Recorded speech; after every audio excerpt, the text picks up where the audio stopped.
Blog Talk Radio. Season 7, debate talk for you. GMG, seek truth. Listen, I'm on a get knowledge mission. Debate talk for you is a great lake to fish in. You know a war got a blaze in the kitchen. If the seat too hot, don't try to sit in.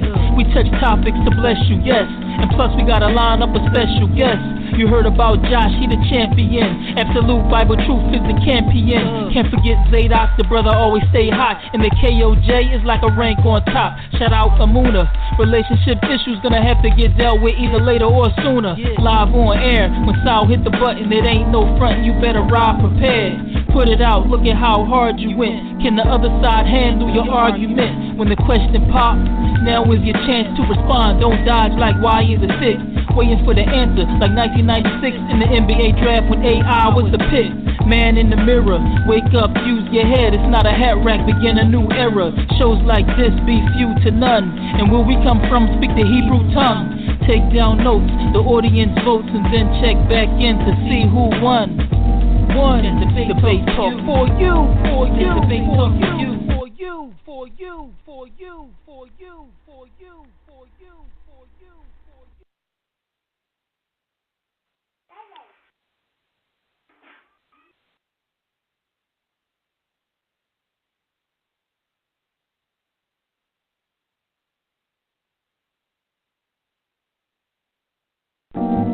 Season 7, debate talk for you. GMG, seek truth. Listen, I'm on a get knowledge mission. Debate talk for you is a great lake to fish in. You know a war got a blaze in the kitchen. If the seat too hot, don't try to sit in. We touch topics to bless you, yes. And plus we gotta line up a special guest. You heard about Josh, he the champion. Absolute Bible truth is the champion. Can't forget Zadok, the brother always stay hot. And the KOJ is like a rank on top. Shout out Emunah. Relationship issues gonna have to get dealt with either later or sooner. Live on air, when Sal hit the button, it ain't no front, you better ride prepared. Put it out, look at how hard you went. Can the other side handle your argument? When the question pop, now is your chance to respond. Don't dodge like why is it sick? Waiting for the answer, like 1996 in the NBA draft when AI was the pick. Man in the mirror, wake up, use your head. It's not a hat rack, begin a new era. Shows like this be few to none. And where we come from, speak the Hebrew tongue. Take down notes, the audience votes, and then check back in to see who won.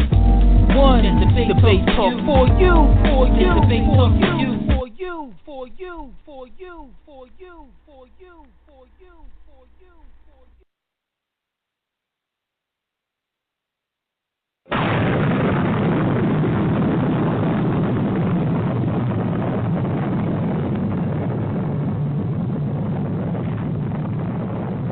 Welcome to the planets of debates. Debate Talk for You Radio.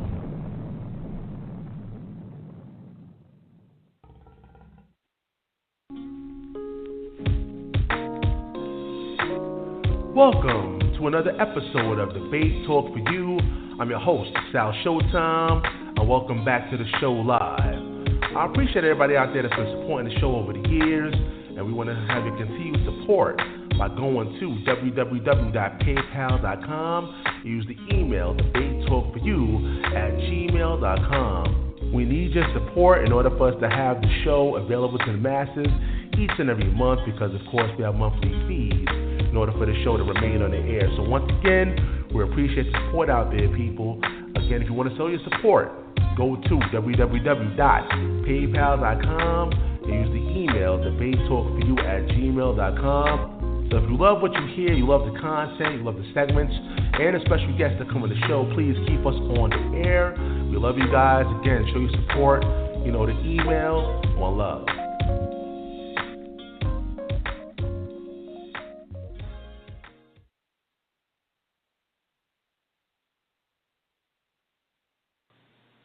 Peace and blessings to everyone that's listening. This is Moreh Yakel, the mighty Hebrew, Lion of Judah with Campaign for Biblical Literacy Ministries, walking in the way of my forefathers Abraham, Isaac, and Jacob, observing the Torah, slaying devils, and manifesting the blessing of the Most High. Come by, pay us a visit by going to my website at www.campaignforbiblicalliteracy.com and by going to my YouTube channel at Campaign for Biblical Literacy Ministries. Shalom.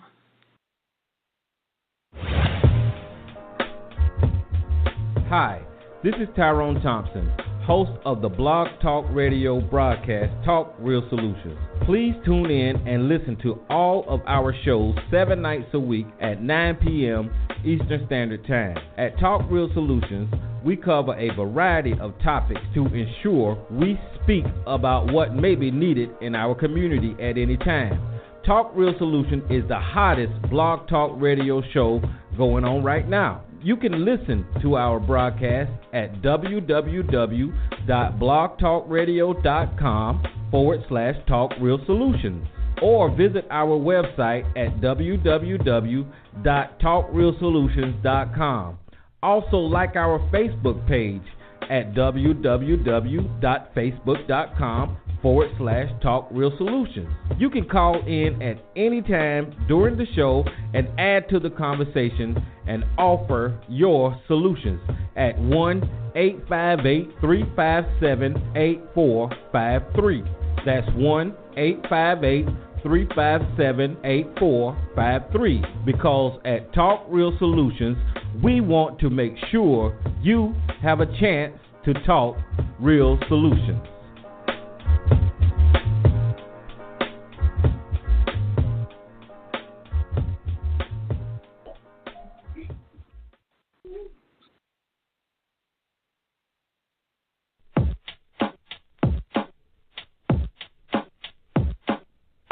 You don't want to miss checking out the most controversial video of the year. Everybody's talking about it. A video produced by Absolute Bible Truth teacher, Brother Josh.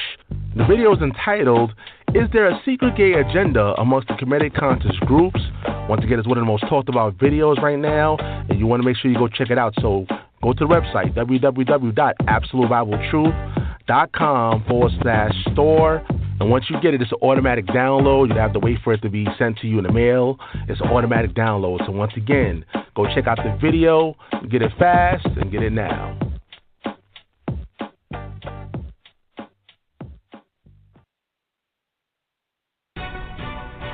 Shalom, Israel. This is Brother Robert, a.k.a. Pastor Nobody, from the Fountain of Israel Bible Studies class. You can find us on thefountainofisrael.com or use the search box on YouTube and type in Fountain of Israel. You can also email us at foibiblestudies@inbox.com. Again, that is foibiblestudies@inbox.com. We believe the whole Bible is the truth and relevant to our lives today. Join us weekly as we feed the flock with the uncut word of God. Matthew 4:4 says, "Man shall not live by bread alone, but by every word that proceeds out of the mouth of God." So until next time, this is Pastor Nobody. Search the scriptures and prove all things. Shalom, Israel.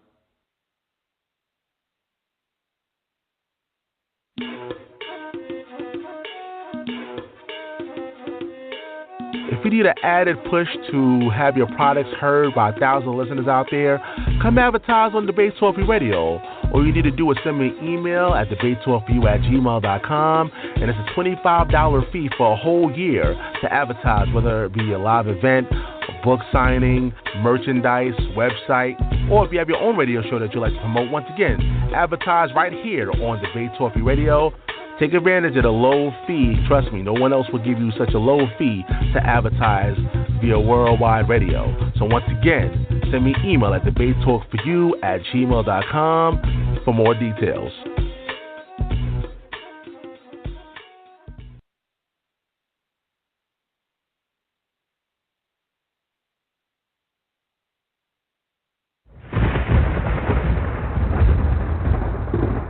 Don't touch that dial.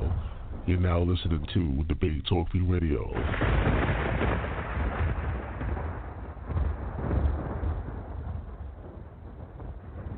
This is Renald Francoeur representing from Atlanta, Georgia.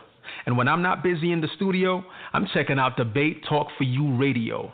Keep up the great work, Sal Showtime. Hey, what's going on, everybody? How you guys doing? Welcome to another show. You're now listening to Season 7 of Debate Talk for You. This is the relationship challenge today. It's Monday. So, again, the relationship challenge is in full effect. It's episode 25 right about now. So, we got a lot of episodes in the archives for those that are new to the show. Go check it out. Go back to the archives. Go to www.blogtalkradio.com/debate talk for you and check out, from episode 1 all the way until 25. We have a lot of great episodes, so make sure you go check it out. Today's show is entitled The F Word, Triggering a Response. The F Word, Triggering a Response. We're going to get some more clarity on that particular topic. But, of course, all the special guests are here. We're actually waiting for one more person to call in. If you're out there, brother, you got to press number 1. Press number 1, and we'll bring you in. Yeah, so once again, it's Debate Talk for You. So let's bring in the host of the show. Of course, we call it the First Lady of Debate Talk for You, and I'll call her the hardest working woman out there on social media. She got a lot of different projects out there, a lot of merchandise for the people, books, all kind of things. So she's going to let you guys know about all of that. But this is Emunah Israel. Welcome to the show. Oh, thanks for having me, Brother Sal. Showtime. All praise be to the Most High. It's beautiful to be back. We had another Monday for the Relationship Challenge. I hope you guys are ready. Indeed. How you doing today, Brother Sal? I'm doing pretty good. Before we introduce everybody else, give us some clarity on this topic real quick. Go ahead.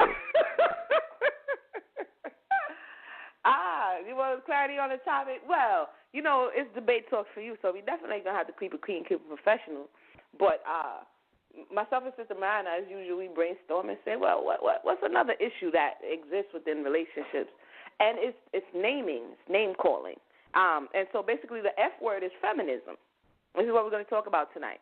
Because we've noticed that in the community, when someone begins to speak of who is a female, who begins to speak or in a certain type of way, then automatically, you a feminist. You understand what I'm saying? And this exists within our community. It's a divide. And it's oftentimes ambiguous as to what exactly is feminism. Is that something that we should be labeling one another, or are we misunderstanding some things? You usually hear stuff like, it was the white woman struggling, the black women was all good, and their home was peachy keen, and all this narrative, this rhetoric that continues to get recycled and recycled. So we're like, pump your brakes. Let's go ahead and unpack this and really see what it's all about. So that's what's the conversation, Brother Sal. Wipe the sweat from your brow. It's all good. It's still clean, still professional. We're going to talk about feminism. All right, there we go. Keeping it clean, keep it professional. You know how we get there. I appreciate that. But let's go to the special guest. Hold on. Let's go to the home panel. And by the way, Ahwar Da Swordsman cannot make it tonight, but he's going to definitely make it for the next relationship challenge. Hopefully everything is okay. He's going to be okay, and he's going to come back for the next relationship challenge. But we still have my sister right here, Mayanah. She's here. Welcome to the show. Oh, thank you, Brother Sal. How is everyone? Shalom, shalom. Greetings to everyone. It was good to hear you ask the question about tonight's topic. And as Sister Emunah already elucidated for everyone, is that we want to really look at and interrogate the way labeling gets presented in the middle of conversation, and how this introduction of dialectic tension, whenever a topic becomes too hard for the other person to really parse through or defend, then there's this pushback, and then we throw out these words that are meant to derail intelligent conversation and create an emotive environment, so that emotions are what's driving it. And as she said, the featured word is feminism, but there are a lot of trigger words. Is Bro.Mercy one of our guests tonight? Yeah, say that again. Didn't hear you. Is Bro.Mercy one of our guests tonight? Oh, yeah, he's definitely here. He's standing by. Okay, so that's great. The reason I ask is that typically, during our conversations, Bro.Mercy is one of our guests that are that's very quick to point out or to correctly point out that one of the first things that Adam did was he labeled things. He gave names to things. And Bro.Mercy in episodes past has pointed out that people are very quick to men specifically like to put names to things, and they're so busy naming things and calling people things that we're not necessarily listening or valuing conversations. And so I think that I'm actually looking forward to hearing Brother Mercy's position for that reason. But, yeah, so we decided to do, Emunah and I, after really kind of paying attention to what's going on out there, paying attention to the conversations that are being had and the way people are responding to each other. And sometimes by using these trigger words, like I said before, it derails the topic. And now it becomes a very personal kind of attack on an individual because the topic is something that either they aren't learned in, because feminism, I think that we'll probably talk about a little bit today and give some clarity to people who don't know and who like to believe that feminism specifically kind of fell out of the sky during the 40s, 50s, and 60s, and they're not really aware. Not even the 40s, I think it's the 60s and the 70s. And these things are not true. We're not going to defend second wave feminism. I'm not one of the people who have a great deal of investment in that particular ideology. So for all of those who are like, I knew it, Mayanah and Emunah, feminist, I knew it, and you're going to go and defend this anti-man doctrine, which of course we are not. And we're going to do some things that we typically do, and that's inform, educate, elevate, and have intellectual conversations with the people. So Emunah has several programs that we have. She actually owns something that's similar to a school, the Soul Center, and there are programs there that help to elucidate things. As you said, she already has several books that cover a myriad. She didn't get to plug herself during her introduction, so I'm going to use part of mine to plug her. She has several books that also speak to a lot of the topics that the people need to be aware of. My book should be available also. The first will be available in the spring. It's one of two parts. The second part will be available towards the winter. And then there's a third book that is also in the process that I'll be writing. It should be ready in 2018. So we have a lot of projects. People are always at the forefront. And so this is only the introduction now. I'll yield the floor so I can meet the other panelists and we can get the conversation going. All right, that's Mayanah Johnson right here. She's back as usual on Debate Talk Radio. We appreciate her being here. Let's go to the special guest, though. My first special guest is actually his first time in the Relationship Challenge segment of Debate Talk Radio. He had his first debate like last week, I believe. So he is here tonight. This is Chris Harris. Welcome to the show, Chris. Peace and blessings. Ashe, Hotep, and Shalom. It's been a month of first for me. I had my first debate on the Showtime Style Show. The feedback was great from the listening audience. Then I got my call from Showtime Style today saying, "Hey, Chris, would you like to come on the relationship panel today?" So, like I said, looking forward to learning something from everybody. Just excited to see what goes down tonight. That's all I have to say. All right, we appreciate you, man. And let's go to my brother Mercy. He's here. What's going on, Brother Mercy? Hey, it's South Showtime. Yeah, this is Brother Mercy. Thank you for inviting you and the ladies on this interesting topic today. It's always pretty interesting. It's going to be very interesting.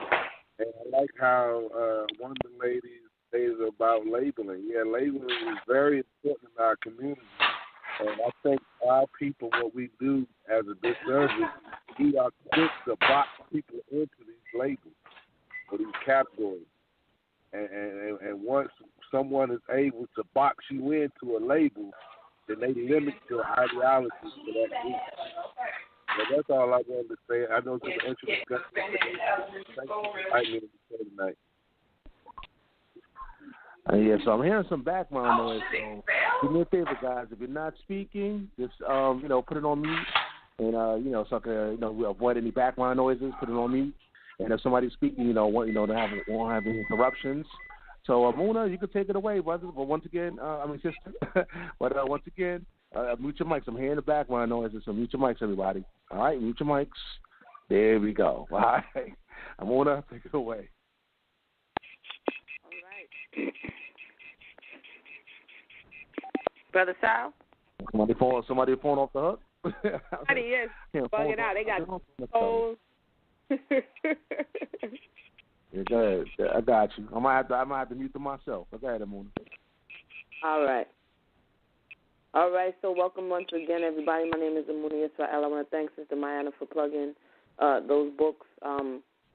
Before we go in, Angry Black Woman Syndrome Revisited, which I think is very poignant as we're talking about this topic of feminists, because oftentimes the, quote, angry black woman or the independent black woman is termed a feminist because of what she's displaying or what she's expressing based on what she's felt. So the first, Volume 1 is already out. Volume 2, I haven't really, I'm still in the research phase for Volume 2, but it's basically about looking at this stereotype that oftentimes ruffles feathers. It is a label. It is a stereotype, kind of like you're a feminist. They're kind of related. And so, as it relates to this conversation, as Brother Mercy said, these are the labels. These are the things that we say about and to one another in order to control the narrative, in order to shut the person up, or, like Sister Mayanah said, make it that their information becomes invalid because of the way in which we're perceiving what they're saying. And why is this important? It's very important because even if it's not an intimate relationship space, when you talk about brothers and sisters in the community, and when you talk about people feeling as though their voice is not being heard, then you have a lack of cooperation. From a lack of cooperation, you don't have unity. And so sometimes everybody's like, well, we can't come together, well, we can't unify. If we start at the very basis of it, we have a communication issue. You can't commune if you don't, if you don't have communication. You can't have a community if you don't commune, if you don't have communication.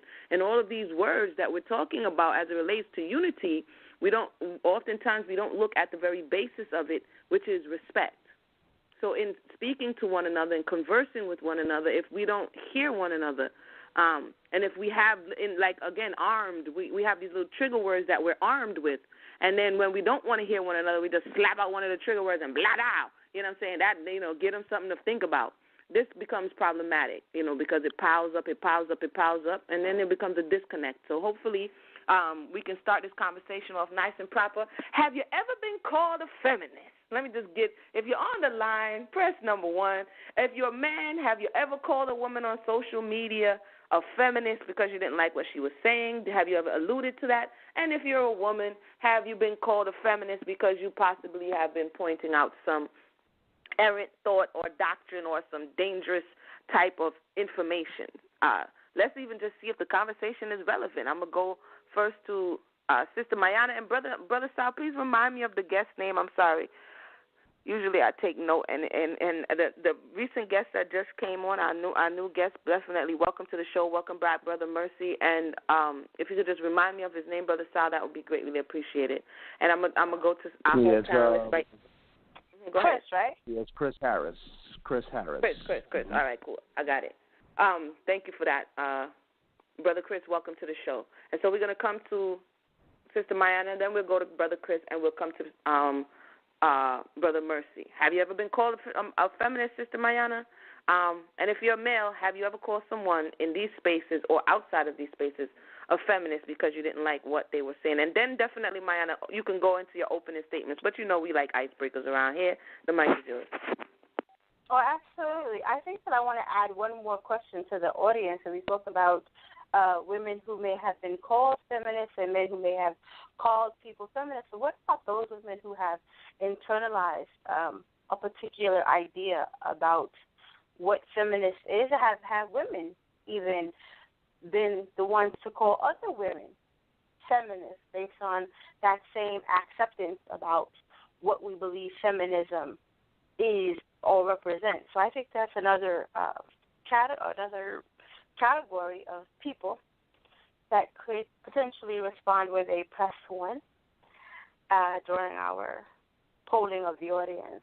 But as far as have I personally ever been called a feminist, I think that being called a feminist is one of the more benign and even polite things that I've been called out there on social media. So, without a doubt, since what I concentrate on, what my conversations are usually organized around, is revealing and discussing accurate identities, biblical identities for women. So since I privilege the accuracy of the contributions of women over the pulpit narratives or the fictions that have been promulgated through time and have become popular due to recycling rather than research, then, yes, just by virtue of me saying this is not a fact about womanhood, this is not a fact about what's going on in Scripture or the representations in Scripture, then rather than deal with the fact that I'm talking about realities, it's easier, it's more comfortable, and it's a faster kind of, like you said before, jab to just dismiss or try to make illegitimate the conversation by saying, okay, you're just feminist. And it's just, it's stunning because it's like, wait, where'd you get that from? Like, how did we get there from here? A quick anecdote, when I have a few brothers, but one of my biological brothers, when he did not want to have the conversation, no matter what the conversation was, whether it was a tension-ridden conversation or not, he would just say, yeah, you know what, nice sneakers. And it's like, what? Like, what you were talking about? He was just like, nice sneakers. And that was just like, from that point, you knew the conversation was over, and he was disengaging. Nice sneakers just pretty much ended everything. Because what does my sneakers have to do with anything? It's a diversion. It was a method to derail the conversation. And that is what calling someone a feminist or a witch or Jezebel, all of these other words that are meant to put the other person on defense. Because now you have to stop what you're talking about to say, I'm not a feminist, and explain all the reasons why it's not applicable to you, or I'm not a Jezebel, how could you say that, and all the reasons why that's not applicable. Other trigger words that we find, or that I have found recently, even, is the idea of the real, quote, real woman, unquote. And what that does is you get a set of assumptions that you get to throw under real woman, and then you put the female reader in a position where she's saying, okay, so if I don't do these things, I'm not a real woman. So what am I? So real women do this and real women do that, which means that if you're not doing these things, then you aren't real. You are somehow a fiction, a farce, or a misrepresentation, an imitation. And these kinds of trigger words are extremely harmful, especially and injurious to the objective of building, rebuilding, restoring, instituting, and coming to any types of conclusions or communing authentically and genuinely, communing with sincerity, because we can all get together and have a conversation, but if the motives and the intentions are not sincere, then our result is not going to be substantial or substantive, and it's certainly not going to be something that we can call foundational at any level. What we're doing at that point is just throwing ideas around and assaulting one another with language. And this idea of language and conversation and congress and intercourse is conversation, intercourse. And I'm going to close with this thought, or close my introduction with this thought. If intercourse can be considered conversation, and if the people involved in it, there's two people involved in the conversation where ideally two people are involved in intercourse, where only one person is being heard and only one person is validated, and only one person has the ability to set the tone, then that is the equivalent of linguistic masturbation, because they're the only person participating in the act. Just like in sexual intercourse, there's only one person doing all of the action. That's masturbation. It's the same thing with this conversation. Only one person is allowed to be a participant in that conversation. That is linguistic masturbation, and it is not communication. It is not communing. It is not building. It is not. It cannot be given to the rise of an exchange of ideas or the intent to build. With that, I yield the floor to hear the others speak. All righty then. That was the voice of Sister Mayanah. Again, for those who've just joined us, thank you for that, Sister Mayanah. The name of this conversation is the F word, triggering a response. And we're talking about, among other things, but mainly this one as it relates to the relationship challenge, is using the feminist label to basically tell them that, like, again, shut people up, shut women up. Right, silencing Eve. Come again, sister? I said, I'm sorry, I was thinking aloud, but it was like basically we're building on our previous episode of silencing Eve, methods by which we silence the feminine. Exactly. It's silencing that conversation. And I'm going to come to Brother Chris at this time, but as Sister Mayanah was speaking, and sometimes people are like, this is not really, such a big deal. I mean, you guys are, like, sensitive, But when you look at Torah principles, we, in this day and age, in America here, social media, you get to call people all kind of names, and there is no recourse unless you're rich and then somebody's going to sue you for libel or slander. But the reality is the Ninth Commandment speaks to not bearing false witness. Like, someone doesn't get a name until it's proven that that person is what you're saying they are.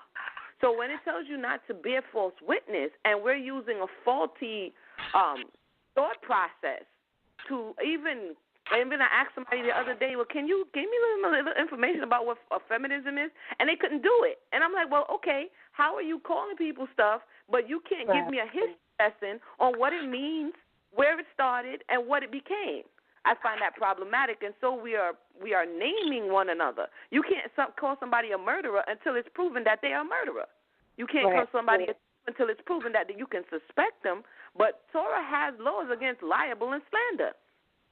So I'm going to come to Brother Chris right now, and I'm going to go to Bro.Mercy. Brother Chris, the mic is yours. Welcome to the panel. Peace and blessings. Well, beloved sister, I definitely like the way you said that you try to apply Torah law to your everyday life, and the fact that some people will throw a word out there at you and don't even really know the history of it nor know what it truly means. Excuse me. But as far as the feminine or calling somebody effeminate or feminism, what I've been noticing lately in my everyday walk and my life is women throw it around just as much as men now. If you ask your queen to do something and she doesn't want to do it and you might get a little upset with her, the first thing she's going to say is, why are you getting all in your feelings trying to be effeminate now? So many times we use words and we slander each other with words, not truly knowing the impact of that word. You said if you don't know the history of a word, just don't use it. I fully agree with you. Now, as far as our community goes, we all do things and don't know the history of words that are being thrown our way. As far as feminism and effeminate, I'm still trying to see how this correlates into relationship building, because I think when you're building a relationship, it should already be a basis of who's going to take the lead and who's going to take the secondary lead, because a man needs a woman just as a woman needs a man. The Father did not create us to be separate. He created us to be together. I hope I answered the question the best way that I could. I don't think anybody should be called effeminate because they have a disagreement with a particular person's view. If I see a woman empowering herself, I'm not going to sit up here and say, oh, she down with feminism. No, I just see a woman empowering herself so she can be better. If I see a man get upset and he begins to get all emotional, am I going to call him effeminate? No, I'm not. But I will admit I have told queens in the past that if I asked them or told them to do something they didn't want to do and they begin to get upset about it, I have said, man, you are effeminate in your feelings now. But 10 seconds ago, you was a big timer up in here, and you was acting like a man. So it's a very, how can I say, it's a slippery slope when you're using and throwing that word around, because it does offend women. Like, at the snap of a finger, it offends you all. I've never understood why, because it's just an attribute of our sisters and queens out here, and our young women out here. It's just an attribute. I don't think it's anything negative. Thank you for that. Brother Chris. You brought up some points. We're going to have to definitely stick some pins there and come back to it, because it is balanced as it relates to, as you said, on the masculine side. Feminism is we're going to get into that. But you brought up a very poignant point about, and I see men doing it to men, saying it to men. Like, I see women saying it to men. I see men saying it to women. And so it has a lot to do with our relationships, because if we can't relate to one another as brother and sister, then we sure ain't going to be able to relate to each other as husband and wife. And sometimes we think we could just skip over this stage of, just as Sister Mayanah brought out, when you look into the dictionary, you look up intercourse, the first definition has to do with conversation. Modern society has turned it into something else. But when you're having conversation and you're conversing, it's supposed to be fluid, And when there is a blockage on either side, then, communication lines break down. And in a relationship, you can no longer relate. So your relationship is in trouble. So I think, name calling, when I was younger, my mother would always say, no name calling. Name calling has an effect. And it can be signs of emotional abuse, mental abuse, manipulation. So it has everything to do with relationship challenges. Because once either party begins to call one another names, that means I'm trying, and it's not something that I necessarily am proving. It's just something that I know that it gets to you, so I'm going to call you this name so you can feel worse about yourself, so I can easily manipulate you. That definitely is a cancer in any relationship. I wanted to say before I come to Bro.Mercy that when I was speaking about Torah, there was a time in American history, I'm remembering the Salem witch trials. Like, they were able to call out, you a witch, and that person is dying in the river. Like, they were that hard body about, bagging up witches that they didn't even have to have any proof. Someone just had to bear false witness on you, and that meant someone's life. In this day and age, it means a scarlet letter. It means you got an F on your chest. It means anything and everything that you say now is turned off. And like you said, women, there's quite a few in the, quote, awakening community, that if you don't buy hook, line, and sinker what it is they're selling you as it relates to their reverse-engineered feminist thought, then you're a feminist. And not only a feminist, you're an angry black feminist. So, you understand? And so the list gets long. By the time you're done, you got like 10 names behind your name. And no one is really asking, okay, what's really going on here? And we're going to get to that. We're going to get to that on the next round. What is this feminism business? Where did it come from? How did, quote, black people become involved? And is it even our fight? So we're going to come to that after we go to Bro.Mercy. Again, if you're on the line and you've called somebody a feminist because you got mad on social media, go ahead and press 1. And if you out there on social media as a female and you said something that was inappropriate and you actually called it out and you was called a feminist, or a B, AKA a B, you a feminist, all of these lovely words that are used to describe you other than the name you got, then go ahead and press 1 because we would love to hear your voice. Bro.Mercy, the mic is yours. Yeah, I wanted to say that, this word, this labeling, has been around. And if we connect it to last week about the women, be quiet, I did, I did provide scripture last week about the word let. And let means to allow. And that word is used in the beginning of Genesis when God said, let there be light. And he didn't say let there be light to restrict the light. He said that, if you go back and read Genesis chapter 1, Because, see, what we got to remember is women are the mother of us men, you know. So there will be no men. There will be no men if there was no women. So there are mothers. So in all actuality, I say that. The reason why I say this is because a woman is very dangerous. If you look at Moses, what happened when Moses was born. What did his mother do? Did she not hide him for 3 months? If she had not hidden him, he would have been killed before he even had a purpose. This is the role our mothers, our black women play in today's society. You know, I see men talking about they don't want their women to work, but they don't want to be in the house to take care of their family either. So I see that as problematic. You know, men a lot of times are confused. Men say they don't want the women to go up to work, but they don't want to be involved and take care of the family. So it's one of those things where I just see a lot of big problems with that. And then I think it's just a misunderstanding. But anyway, Genesis chapter 1, real quick.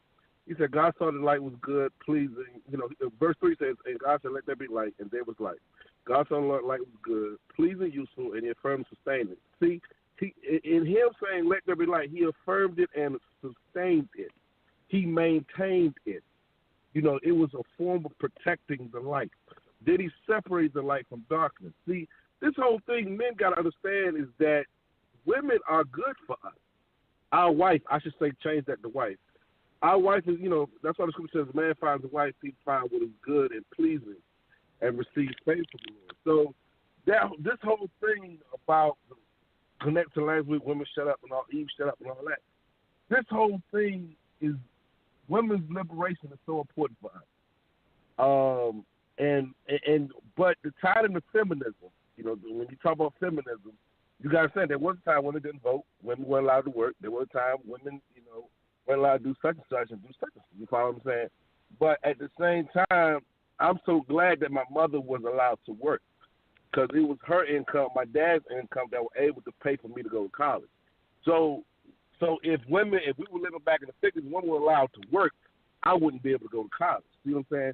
So working together is what makes us successful. So I say all that to say this fight we're fighting is like I like what the other sister just said. She said it wasn't even our fight. You know, first it was the white woman's fight, you know. But at the same time, I just feel this whole thing is a bunch of hogwash because we got too many things to worry about. We just need to, and then, okay, one more thing and I'm almost done. When I went to college, I seen black men, black athletes who quote unquote thought they made it and they went and got with white women. I thought that was such a slap in the face. You know, I mean, some black men, after they make it, they go after white women, and that's a whole nother, maybe discussion. But then they want to tell the black women what to do, and they with white women. And, you know, that's just, that's why I see men all the time, they always screwing up. So I say that to say we need to get with our sisters, work together, and let them work as a unit. Ain't none of us doing that much great. You know, all of us just need to come together, put our skills together, and see if we can bring our people together and propel to the next level. That's all I want to say. All right, thank you for that. That was the voice of Bro.Mercy. Thank you for sharing. That was our opening conversation here. We're definitely going to get into a little bit. I want to see Brother Sal. Are you there? A sister says she's trying to get in. Sister Aisha says she's trying to, out of New York, says she's trying to get in, but it says due to heavy call volume, she can't get through. Is everything good with the phone lines, Brother Sal? Oh, yeah. Everything's good with the phone lines. You just got to press number 1. If you're out there, press number 1. We do have a lot of people listening to the show, though. So you got to press number 1, and then we'll add her in. Just press number 1. That's it. Do we have anybody pressing number 1 to chime in early? Or they shy? No, not at this time. Not okay. Just listening. All right. Shalom? Hey, I hear you. Now what happened? You can go ahead. Yeah, nobody's pressing number 1 at this time. So we're gonna have a little quick lesson. I think it's very important. This is the same way. If anybody knows me, hi, my name is Emunah Israel, and I like literacy. You know what I'm saying? I got my sister right here, Sister Mayanah. We like literacy. You know what I'm saying? We read those things for books, right? So, and this is why. I'm not trying to be funny. I always would say, another sister would know, she could testify, I would say reading is fundamental. This is part of our issue, our problem. It's not to throw shots. It's not to do any of that. I'm going to give a little background, and I'm going to hand it over to Sister Mayanah. Why is our literacy an issue? Because understanding is based on multiple things.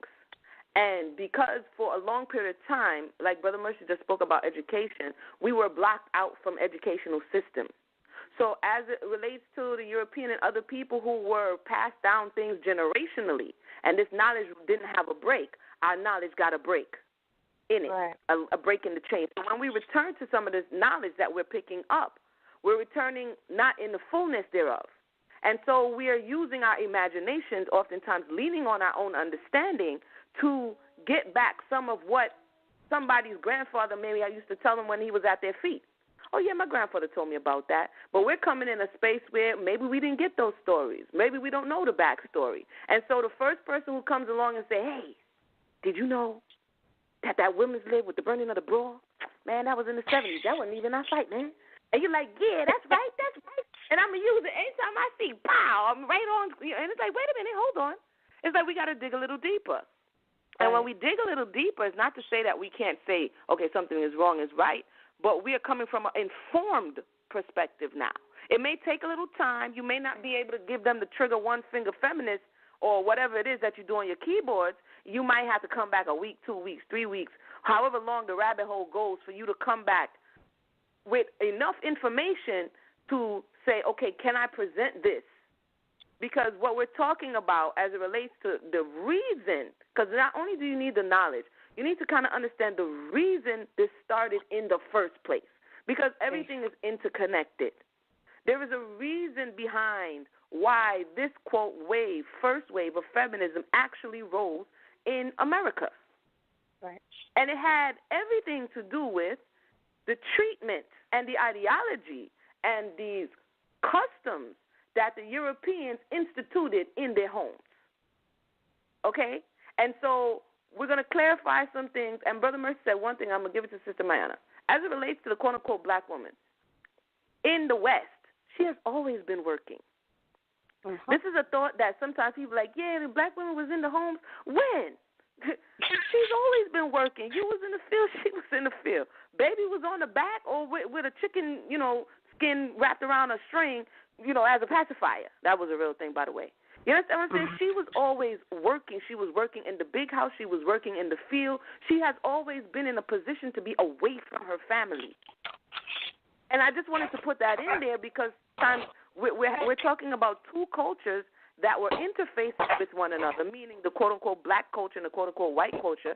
They interface with, and it is some intersectionality that happens between the two, but we need to kind of peel it apart and accurately give back what belongs to who. But some lines are blurry, and you're not going to be able to do that. But as it relates to who was in the house and who was out or in the field and working, we're going to talk about that now because it has a lot to do with the first wave and the emergence of feminism. So with that said, I'm going to give it to Sister Mayanah. Sister Mayanah, can you give us, like one of them history lessons condensed? Can you give us one condensed introductions to what was the atmosphere in America that conceived and later birthed this thought of, quote, feminism? Why did you need feminism in the first place? That's a great question. I'm glad that you asked that. Feminism, the way it has its genesis actually in what is called proto-feminism.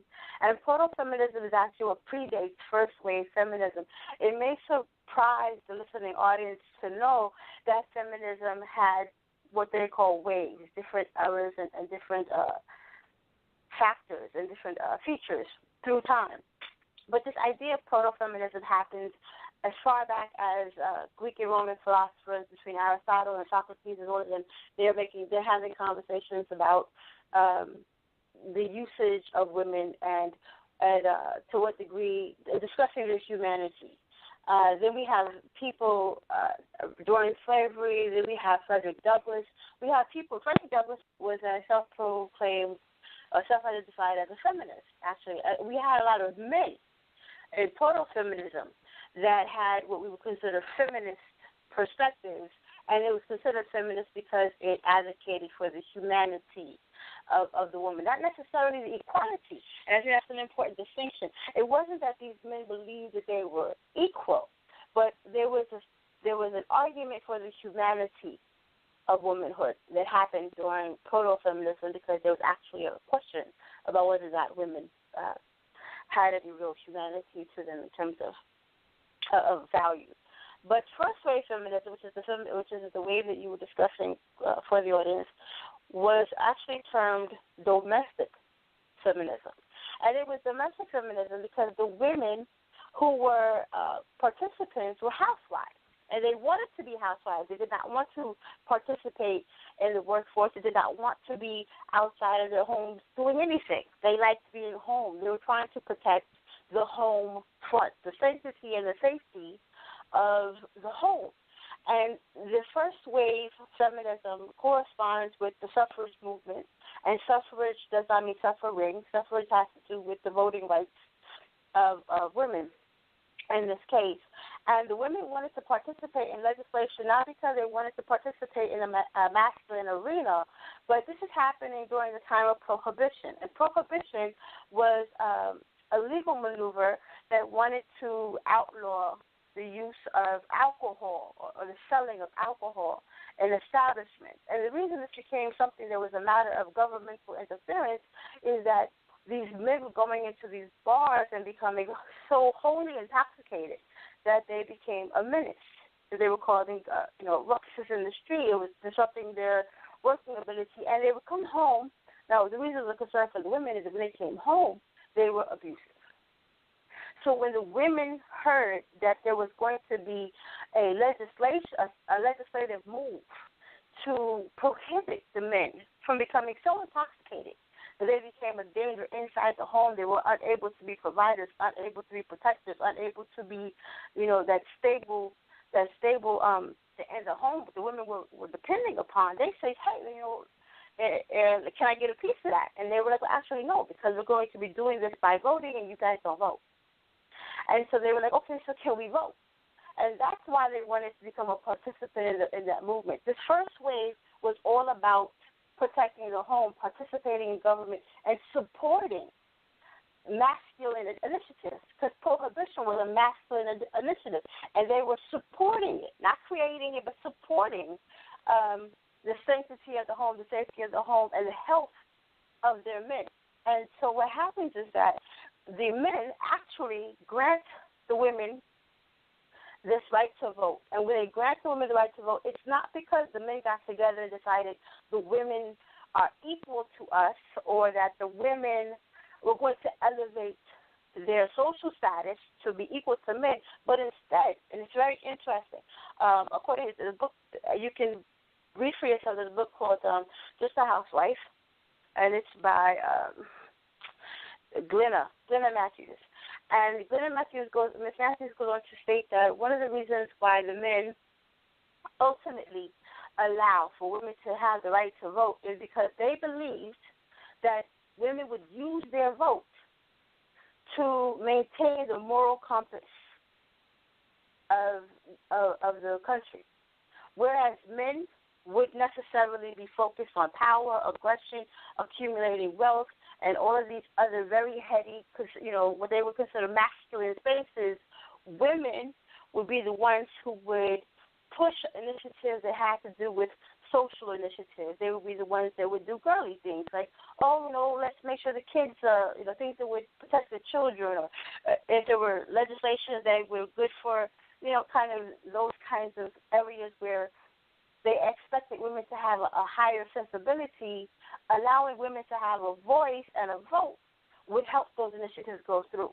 So first wave, what we're calling feminism, was really everything that we see now. People, this is just a alleged return to domesticity. It's actually just feminism. First wave feminism. It's exactly feminism. It's not a distinction from feminism. Like we have these conversations now, there's a femininity movement, let's all go be housewives again, and poo-poo, if you don't like it, you must be feminist. Actually, what you're talking about is first wave feminism. This return to home, the spaces where we are defending home, the spaces where we are concerned about whether or not the men have the ability to be protectors, and there's, women being highly invested in that. And I think Emunah and I have done a campaign since summer. Was it summer that we began this campaign? We were investigating domesticity, where the thought was that women had a higher moral compass. The women were more ethical than men, and there may be men in the listening audience now scoffing at that, like, women, get out of here. But the thing about it is that that's not necessarily a compliment to the women. What it did was it put the women on this extremely high pedestal. And what the men were saying is that we might go out and do the silliest things. Maybe we drink too much. Maybe we smoke too much. Maybe we cuss too much. Maybe even commit adultery on you. But the women were expected to maintain such idyllic purity that the expectation was their womanhood did not have any of those vices. And so they were able to trust in the feminine ideal. And that was being protected during that first phase feminism. That because she was that moral compass, there was this idea that we'll be able to give her those things. She was called the angel in the house during this first wave of feminism. She was the angel in the house. And this idea that within womanhood we had the idea of angelicism. And that's what first wave feminism was about. First wave feminism, proto-feminism was about establishing humanity. First wave feminism was the country having this idea that there was a heightened moral, ethical compass within the woman. And so that's why she was afforded the right to vote. And that's what that first wave was about, the support of legislation. Yes. The question? I want to thank you for that, Sister Maya. That's the first wave. There are more than one wave. Yes. When we did a video last year, talking about this topic, and because of this very reason, and I wanted to say also, as it relates to the push for the abolition of slavery, there were many, because the reality is that the European men, it was and is oppressing not only everybody else, but his own as well. And so, as Mayanah is saying, she was locked up in the house.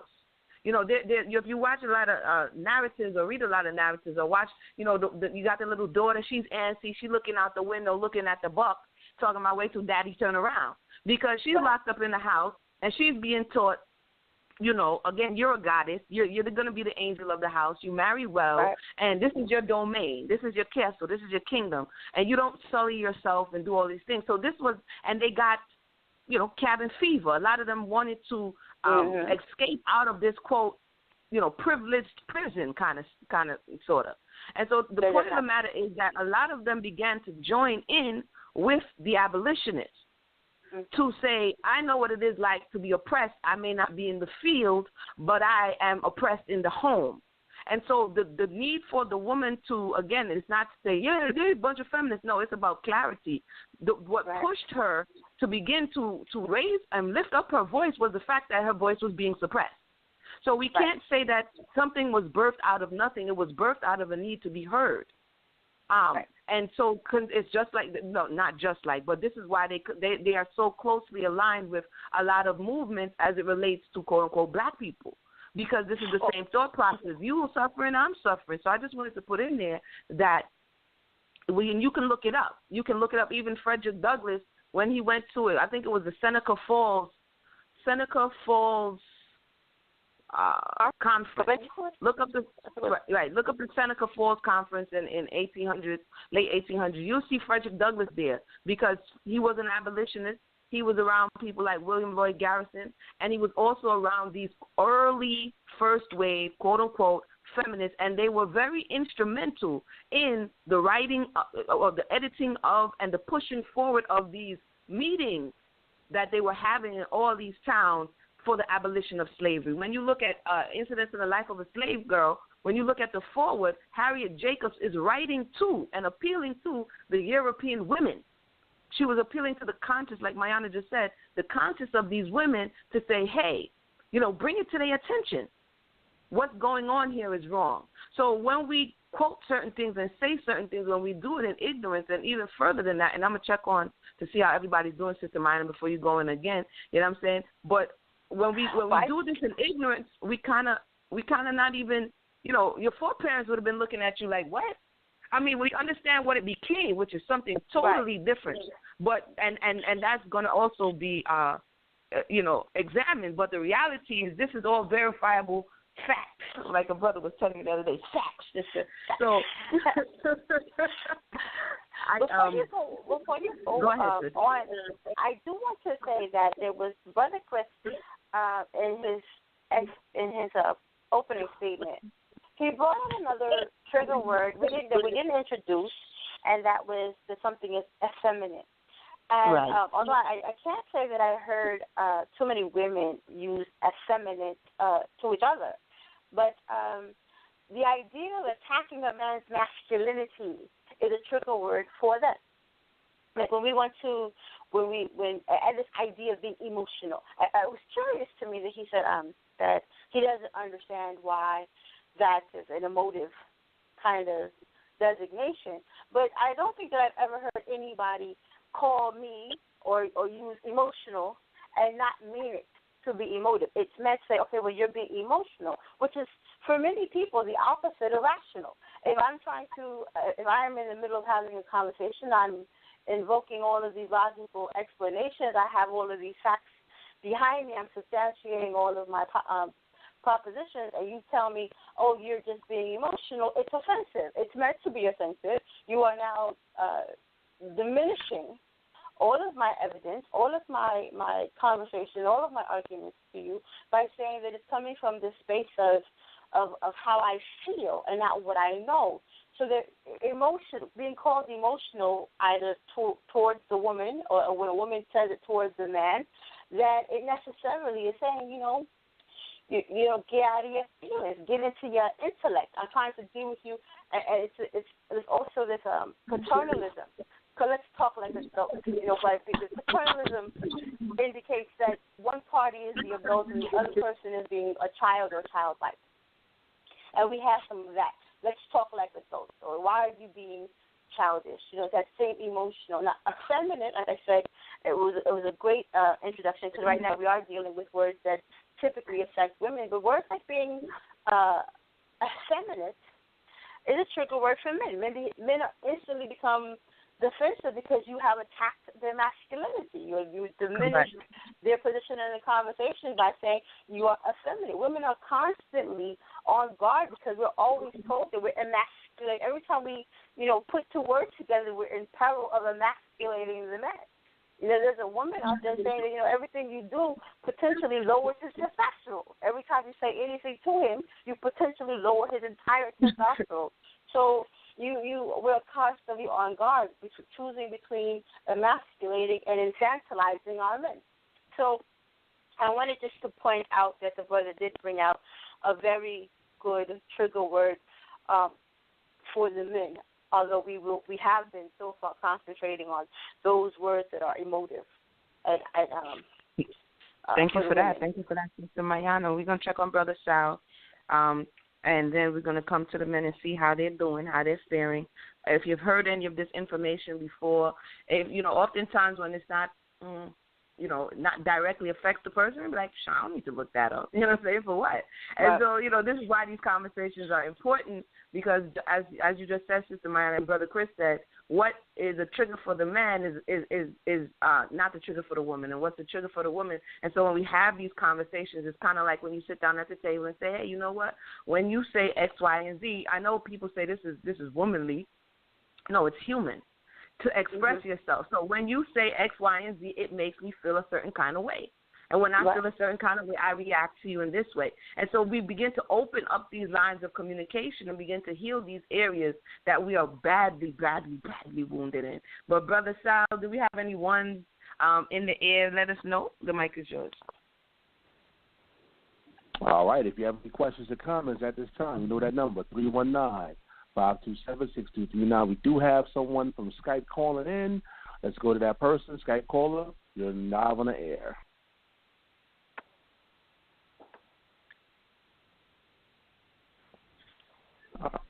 All right, Skype caller. Somebody calling from Skype.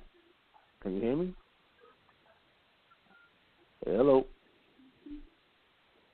All right, going once, going twice. I'm going to check back on that person. We're going to come back to that person. Let's go to the next caller. Let's go to 913-488. You're live in the air. Brother Sal, what's up? This is Yakel, the mighty Hebrew line of Judah.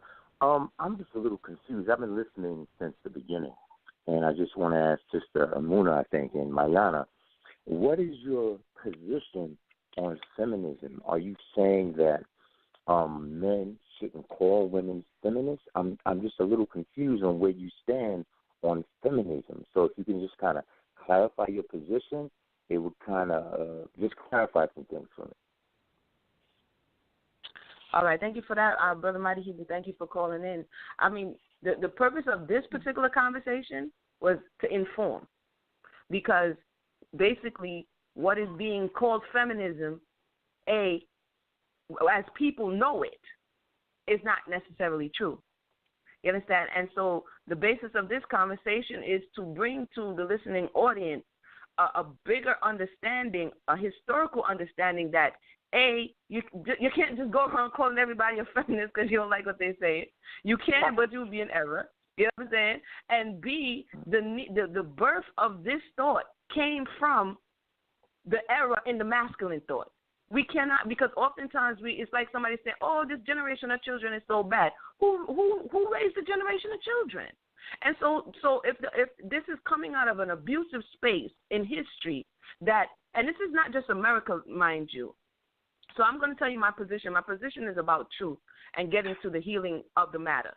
My position is not about. I'm not walking up and down as what people know as feminists today. That's not what it is. So we could just go ahead and take that off the table. My position is wherever there's an imbalance, there needs to be whatever the measures need to be to bring it back in balance. I'll give you two examples. I'll give it to Sister Mayanah. Someone just did a documentary or a short documentary in Kenya that a large majority of the younger women and men have sexually transmitted diseases. And they call them, I don't know if you guys saw it on social media, they call them the karate grannies, where these elders, 60 and 70 and 80 years old elders, these women, because the community and the masculine principle is no longer protecting them, they had to protect themselves. And some would say because they're pointing out that this is a failure in the community and a cancer in the community. Oh, you're a feminist. You hate men and you want to beat them up when they come. Okay, they're raping 80-year-old and 70-year-old women. The second instance where we can kind of see a working picture of why this thing came to be, because if we don't understand why it came to be, then we're just name calling. Is in India, where it is that the same thing is happening, where the suppression of the feminine principle is happening, and it is causing not only an economic but a energetic imbalance. And so because the men are not rising up to bring forth justice and do what is right, you have this gang of women called the Pink Gang, where when men are raping women and doing all of these, they are running up on them now. And then people will say, "Man, you a feminist. What in the world are you doing?" But the reality is when something falls out of order, the earth is going to try to find a way to bring back order. And what I'm saying is, what I'm submitting to the listening audience is that this birth of what turned into something totally different today, where now the people are saying they don't need men, and that's crazy stuff. But the birth of it, the conception of it, had to do when something was out of order. And this rose up in order to try to bring it back in order. So I hope that answered your question. If not, I'll try a little bit more. But I want to give you an example, a working example of my thought process. I'm going to the root of it. Okay. And I'll give it to Sister Mayanah. So speaking for myself, I'm going to echo some of the things that Sister Emunah stated. First and foremost, as stated at the top of the conversation, you stated that you were listening from the beginning. From the beginning, it was stated that I specifically said that I would not, by any means, be classified as a feminist, specifically the second wave feminism that most people reference when they make this statement. To me, the institution, it has been so corrupted and stigmatized that the entire thing should be dismantled. And for me, there's a movement that was started in summer of 2014 that was kind of a counter to the feminist objective. So it was called the I Don't Need Feminism campaign. That was in the summer of 2014. And I would say that I fall under that. And I'll tell you why I don't need feminism. I don't need feminism because I have Torah. Torah already actually represents who I am, what my purpose is, and what I am supposed to do. So I don't need feminism. If there's a confusion at all for you or anyone in the listening audience as to does Mayanah subscribe to feminism, then allow me to allay those concerns. I don't subscribe to feminism. I don't need feminism because I have literacy.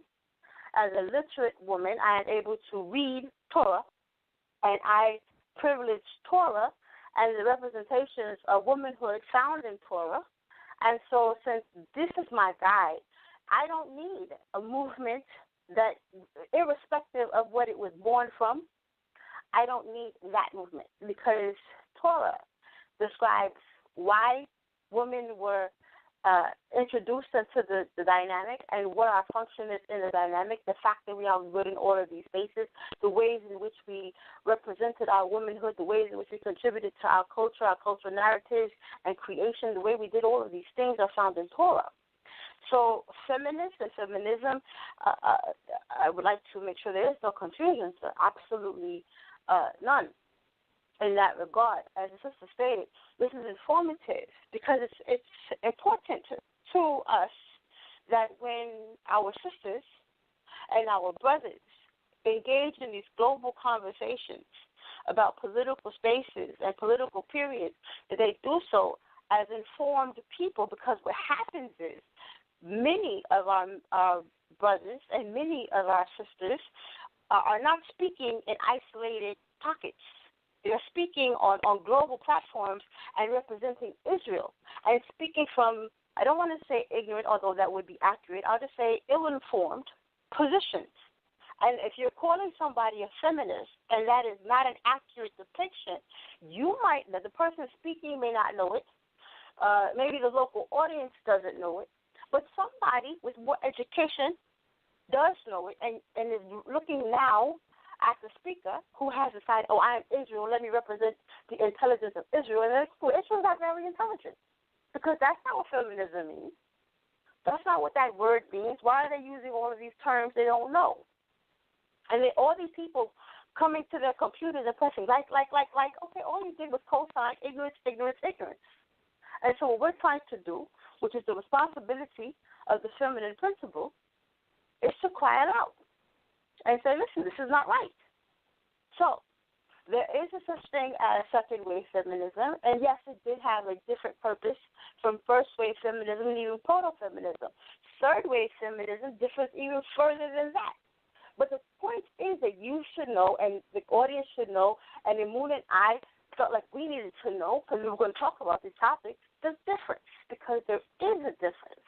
And there's value in being intelligent when you enter into an arena and having a discussion, especially if you're going to slap labels on something. Just consider that. If you had to go, consider the importance of properly labeling salt from sugar. You can't just decide because you have a label, it's white and it's grainy, I'm going to label it salt. If it's sugar, you have done an unintelligent thing. So if you're going to slap labels, I understand the value of labels, but they have to be accurate. And what the sister and I are trying to do, as she stated previously, is we're moving for this moment of information and accuracy. And it's love. It's love not to send our people out there ill-equipped, especially if we consider ourselves going to battle. You go in there with the right equipment. You go in there with the right ammunition. You go out there with the right ammunition. You go, and that's what the sister and I are doing. So prayerfully, they gave some clarity. If not, by all means, ask more. Stay on the line, ask questions. I'm more than willing to answer anything and provide whatever clarity you need, sir. Brother Sal? Yeah, Cole, you still there? Yeah, Cole. You still there, Cole? Okay. Thank you. I think that Sister Mayanah, you've made yourself very clear when it comes to your stand, and I'm happy to hear you have Torah and I'm a man of Torah as well, so I'm really happy to hear that. I think that's a blessing. You stand on Torah. I think the other girl's name is Emunah. I think that what I heard from her was that basically it's an issue with how we define feminism, and I think that you're not really satisfied because you think people are ignorant of the history of feminism, and what we call feminism today isn't really feminism. I think that's where you're coming from. But as far as sure, go ahead. ahead. No, I want to give you some clarity based on what you just said. The first thing, like I said, is informed. I'm the person who, Mayanah has a different mind, Emunah has a different mind. I'm the person who wants to understand what happened. Because we can name things, anything we want, but if we don't get to the crux of the matter, if we don't, then we're going to just name it something else, but it's going to be the same source. Do you understand what I'm saying? So when I'm looking at what this brought about, I'm looking at it from there was an energetic imbalance. And it doesn't matter what you call it, it's going to manifest again somewhere else. It's like illness and disease. So because I'm always in a healing modality, you're going to hear me address a topic differently from Sister Mayanah. When we approach Torah and we say what Torah is supposed to be, and then we look at what it is, then we have a gap. And I'm in that gap. Because we could say what it's supposed to be, but if we have rules that no one plays by, we're still going to have that energetic imbalance. And what's happening today as we return, and then I'll let you speak, as we return, we're still having this energetic imbalance. We're labeling people who are speaking up against this. Basically, someone speaks up today, you're a feminist. Why are the people speaking up? Who cares? You're a feminist. Someone is speaking up 150 years ago, who cares? Do you understand what I'm saying? So the same need to speak up is there, but now we're saying you're speaking up and that means you hate men. And I'm saying that's not true. Do you understand what I'm saying? What I'm saying is you can call it what you're calling it whatever you want, because clearly we're not calling it based on what they meant by it. We're calling it whatever we want, and we're still not addressing the cause. So now we're just using things to distract us from the reality, like the guest spoke about earlier. We're just using trigger words. That's why the name of the show is Trigger Words, because it triggers you in another direction. And you're not even dealing with the fact that there is still a level of disrespect and systematic oppression and imbalance within the relationship structure. So hopefully that added a bit clarity to why, if you know a little background about me, I'm in the healing space. And so this is the lens from which I look at things, and this is how I present the information, not just for pure information value, but to see how or what can we do to fix the issues that faces. Because if you take away feminism, you're just going to call her a Jezebel or a demon. Right. You know what I'm saying? You ain't got to call her a feminist. You could just call her whatever it is to shut her up. So that's my point. But go ahead, call her. The mic is yours. No. I think I have a little bit more clarity on what you're saying, and I think that from the perspective I was coming from, it sounded as if we were trying to redefine what we call feminism today. And I think if we try to do that, that's like fighting an uphill battle, because that term is used in reference to how we use it today. There's a lot of terms that change over time, colloquialism, slang, so on and so forth. But I think I get what you're saying. I think is that sometimes when that word is used just to label someone, when it's not really a fair representation of what that individual is, that sometimes people will just take and say that as a means to maybe control or manipulate a conversation. I hear you when you're saying that. But once again, I think that we're trying to redefine what feminism is. And by the way, I believe feminism is the spirit of Jezebel. But if someone is a feminist, I mean, they need to be called a feminist. But I hear you. But I'm glad you guys gave me that clarity. Now I understand. Hold on. Let me, brother. I think I as much as I want to like pick up my pom-poms and celebrate that we came to an accord, I really want to kind of pull you back a little bit because one of the things we're doing right now is if someone is a feminist, understand that feminism is not wasn't a static movement. So calling someone a feminist, it's like, okay, well, which feminist? Was she the domestic feminist? Was she a lipstick feminist? Was she a second-wave feminist? What feminist are you talking about? You're conflating. I'm listening. No, that's exactly what I mean. See, when we're using the term feminist, we're talking about what it means today. We're not talking about historical. So when people call someone a feminist in this day and age, they're not referring to first wave, second wave. We're referring to what it means today, what it means right now. That meaning and that definition has changed over time. How people perceive it. Problem.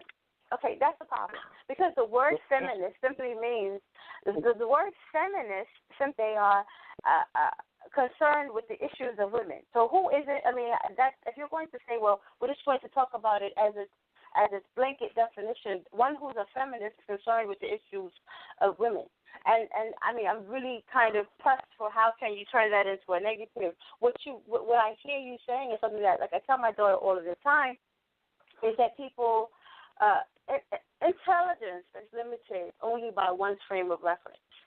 So if the person speaking has decided to be limited by a particular frame of reference, understand that our closest frame of reference to the people living now in 2016, our closest frame of reference is second wave and third wave feminism. Third wave feminism being lipstick feminism. Second wave feminism being the bra burning kind of feminism that is what kind of as Emunah recently introduced into conversation, crystallized for people, because domesticity is a little too far back for people for current memory. But it doesn't mean that it wasn't feminism, because even then the idea was it was talking about the intellect, the things that it was talking about things that affected women. Feminism has become now, and it's not that feminism is this thing. How many people have conceptualized or received feminism is that feminism wants to unseat manhood or be absorbed into manhood, and that has to do with perception. It does not have to do with what feminism is, and that's the difference. What one has perceived it to be, the way words are put in usage, does not mean that is the word that it's defined. Now, again, because I am loath to be in the position of defending this thing, because as far as I'm concerned, the institution should be dismantled specifically because of this problem. The fact is that no matter how much or how diligently or how carefully we explain what the thing is, the way it has been perceived and how it has been reimagined is so huge, it's so big and pervasive that all of these facts that we're, like right now, we're giving you all of these facts about, we're only in the first wave, about how it came about, what it means and what it's for, or how it was meant to function, and all you see is, yeah, but that's not what it means to me now. It's just like, when we're sitting around talking about... And it's not just me. And it's not... Hold on, Mayanah. Hold on. I want to give one quick example, and then I'll stop. For example, as Hebrew, especially around this season, we're going to find the timelines populated, as it always does, about the pagan origins of Christmas. Oh, Christmas is pagan, it's blah, blah, blah, it's pagan. And we're going to go, and we're going to give facts, we're going to give dates, we're going to give idols, we're going to give all of this information. And you know what? It's going to be somebody who says, man, that's what it was back then, but right now it's all about family and getting together. That might be what it means to, but that's not what it means to me. And you're not going to be able to convince me that that's what Christmas is, just because it used to mean this, that, and I don't want to hear about the history. This is what Christmas is to me. What I'm hearing from you doesn't sound any different. We're telling you what the origins are. We're telling you what it's supposed to be, and your response is, that's not what it is now. Okay. Once again, let me repeat something. When you say feminism today, right? Mm-hmm. So we're talking about feminism. If somebody calls somebody else a feminist, they're talking about what they perceive that definition is today. Let's talk about Agreed. modern feminism. Agreed, so that's what I'm saying. Let's talk about modern feminism. Let me ask you a question. Let's talk about modern feminism. Modern day feminism, was it not spearheaded by lesbians? Was it not, or that's not true? Modern day feminism? Yes. Wasn't it a lesbians? movement spearheaded by lesbians? By lesbians? By lesbians. It was LES. No. GIAN. Lesbians. No, I actually, can bring it up was some not. names to what I'm saying to No, you. So I'm asking you. I wasn't if sure. you're I talking wasn't about sure. modern I wasn't mocking you. I was literally trying to make sure that I understood the word that you had used. Because originally I thought you said Lincoln. And then it sounded like lesbian. Right, that's why I repeated it. So I'm like, okay, so you're saying lesbian. If that's a sincere question, the answer to your question is no. Feminism is not no. Modern feminism is what is known as second wave feminism, and it had nothing to do with lesbianism either. Now, what happens is that there were.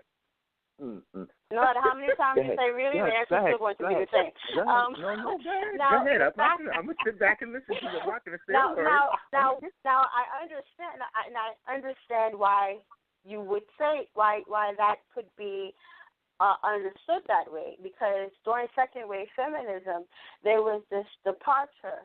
There was this idea of let's burn our bras, let's not adhere to certain accoutrements of womanhood, like dresses and bras and all these other things, because women did not want to be, at this point, second wave feminism, they decide we want to be understood as people. We don't want to be understood as women. And so they shedded all of these accoutrements of womanhood, which is why we use third wave feminism, which is the opposite, where they want to be, full out. I want to wear my short skirts and you can't say nothing to me. That's lipstick feminism. But the second wave feminism, where there's this departure from femininity because they didn't want to be understood as women, that's where lesbians come to the forefront, because there's so many people who were outspoken, who were speaking. They were in the forefront. They were writers like Audre Lorde. I don't think Bell Hooks was a lesbian. She might have been, though. Audre Lorde, Zora Neale Hurston had, little bisexuality things going on with her too. But all of these writers and speakers were sexually ambiguous. And so it became understood as a movement for lesbians, because so many lesbians were the ones speaking. But it wasn't, understand, lesbianism is about having sex with women. It's not about being understood as having safety in masculine spaces. And so it's different. What you're doing is you are saying that because there were members of a particular orientation involved or prominent during the second wave, that's what it was about. They weren't. The feminism wasn't about lesbianism. It was about. It changed from contributing to legislation, which is what I was describing in first wave feminism, to the consumption of legislation, and it was about being involved in masculine spaces, and that's why it became such a thing. And the people started to say, "Oh, these lesbians, and you don't like men, you hate men," and it's like, okay, that's not what it was about. So, again, I understand why you would say that, or why you might have this impression, because of the fact, like I said, most of the people who are speaking during this period were self-identified lesbians. I won't take that from you. But their message was not about lesbianism at all. So. No, that's not what I'm saying. And wasn't the modern day feminist, the mother, quote unquote mother of modern day feminism, isn't a woman, a Caucasian woman by the name of Margaret Sanger? No. Am I correct? No. Really? No. And this is, and see, hold on, Sister Mayanah. I'm a tag team in right now, real quick. And for those who are on the line, if you have something to say, Bro.Mercy, Brother Chris, we coming to you. I will come check on you. One second. But this is very interesting, and I want to thank the caller. It's needed. Again, I'm asking a question. No, I'm coming. I wanted to make sure the panelists were okay. Yeah, we gotta be a great, gracious host. But what I wanted to say really quickly to the call, and then we're gonna check on the panelists, is this. Okay. When we went to the beginning, You was like, nah, I don't want that. And then you want to ask who their mama. How can you ask who about somebody's mama when you only just looking at the child? You see, this is why we went to the mama, so we could kind of get understanding. Grandma, where's this coming from? Right. And then he was like, nah, forget that. We just want to deal with this. Everything comes from somewhere. And the reality is, especially in America, when we look at the history of this country, and we just gave you what it was birthed out of. It was birthed out of this cult of domesticity. It was birthed out of the affluence of slavery and what it afforded the middle class. And it afforded them a lot of leisure time. And in this leisure time, they created this Victorian cult. And out of that cult, they realized that, hey, even though I used to be next to Pa in the field back in Europe, I'm real bored up in this house, and they got me up here like a porcelain doll. You understand what I'm saying? And I'm feeling a bit repressed. This is the European lady. And then they're looking at the slaves not necessarily in agreement, but their voices were silenced by the men because they were driven by money. So when they were oppressing our foreparents, the women, their women, was like, hey, we got to do something. We have to speak up. And so this is the grandmother. And I want to continue on because there was a space and time in America where the men, like Miss Sister Mayanah, I mean, she didn't go in the green room. When the World War come, they had to come out. They told the women, yeah, I know we told y'all supposed to be in the house and all that, but we need you on the home front, so leave the house and come out and make these weapons. And what happened was when the men came back, they was like, oops, psych your mind. Can y'all get back in the house? And this is when this is the Emunah version, for the caller. This is the Emunah version. And they was like, psych your mind, you know what I'm saying? And this is when you see TV shows like Leave It to Beaver, I Dream of Jeannie. This is the second wave. This is them saying, how are we going to get them back in the house? I know. We're going to run a campaign on them. Because the reality is they didn't want to go back. And so when they start to try to push them back, they try to shame them back in the house. And you see all of this Leave It to Beaver, all of these thought processes come back. You see it heavy in the media. And what happens is on the 60s, 70s side, they was like, we're not falling for that again. And so this is where this next wave of, quote, feminism or this women's rights, and like Mayanah says, all of these people start coming to the forefront. It didn't just pop up. It came out of a system that we already know is broke because we're on the broken side of the system.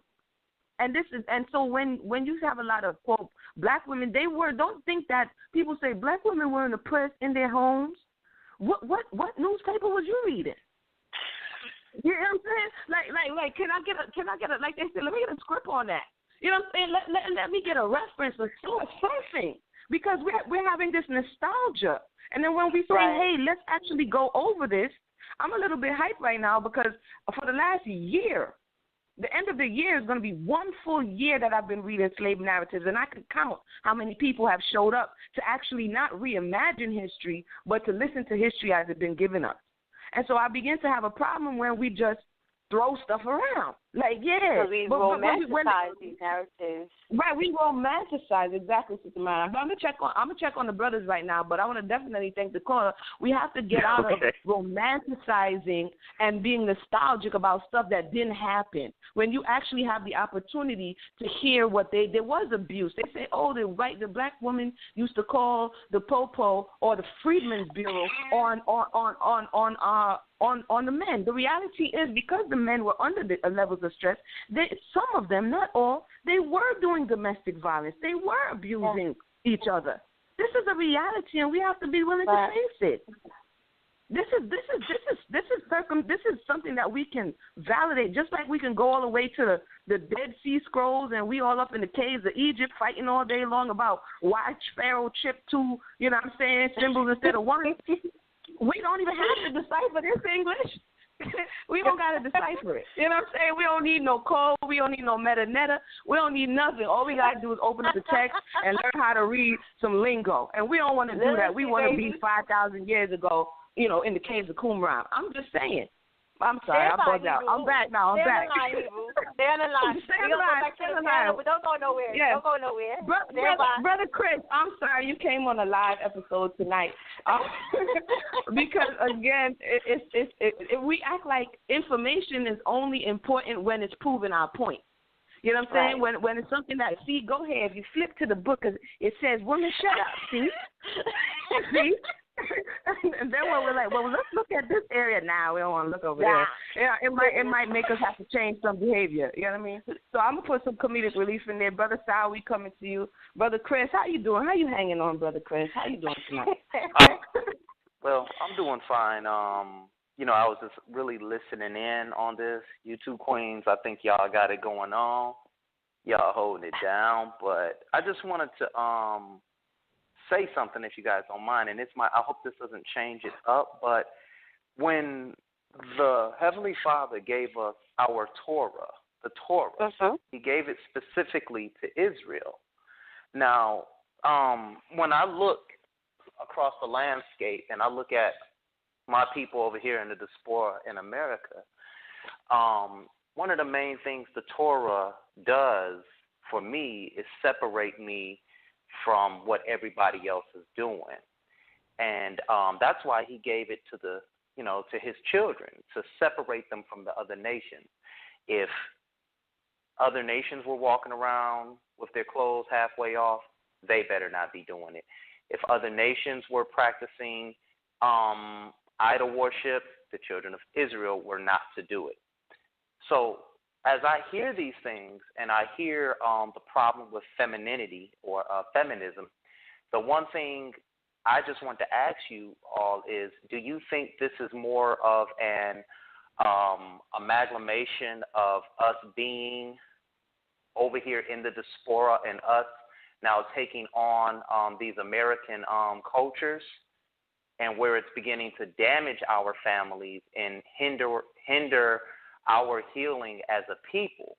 Because I think, honestly, none of this would even be subject if we would stay subject to the laws of the Father, because we would be separate from the other nations.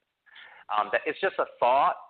I was wondering how you guys will weigh in on that toward femininity. You want to take that? All right. You want to go first? I'm gonna go quick. I would say the first part of it is most definitely, if we adhere to the laws of the Most High, we wouldn't have this conversation, because there would be balance.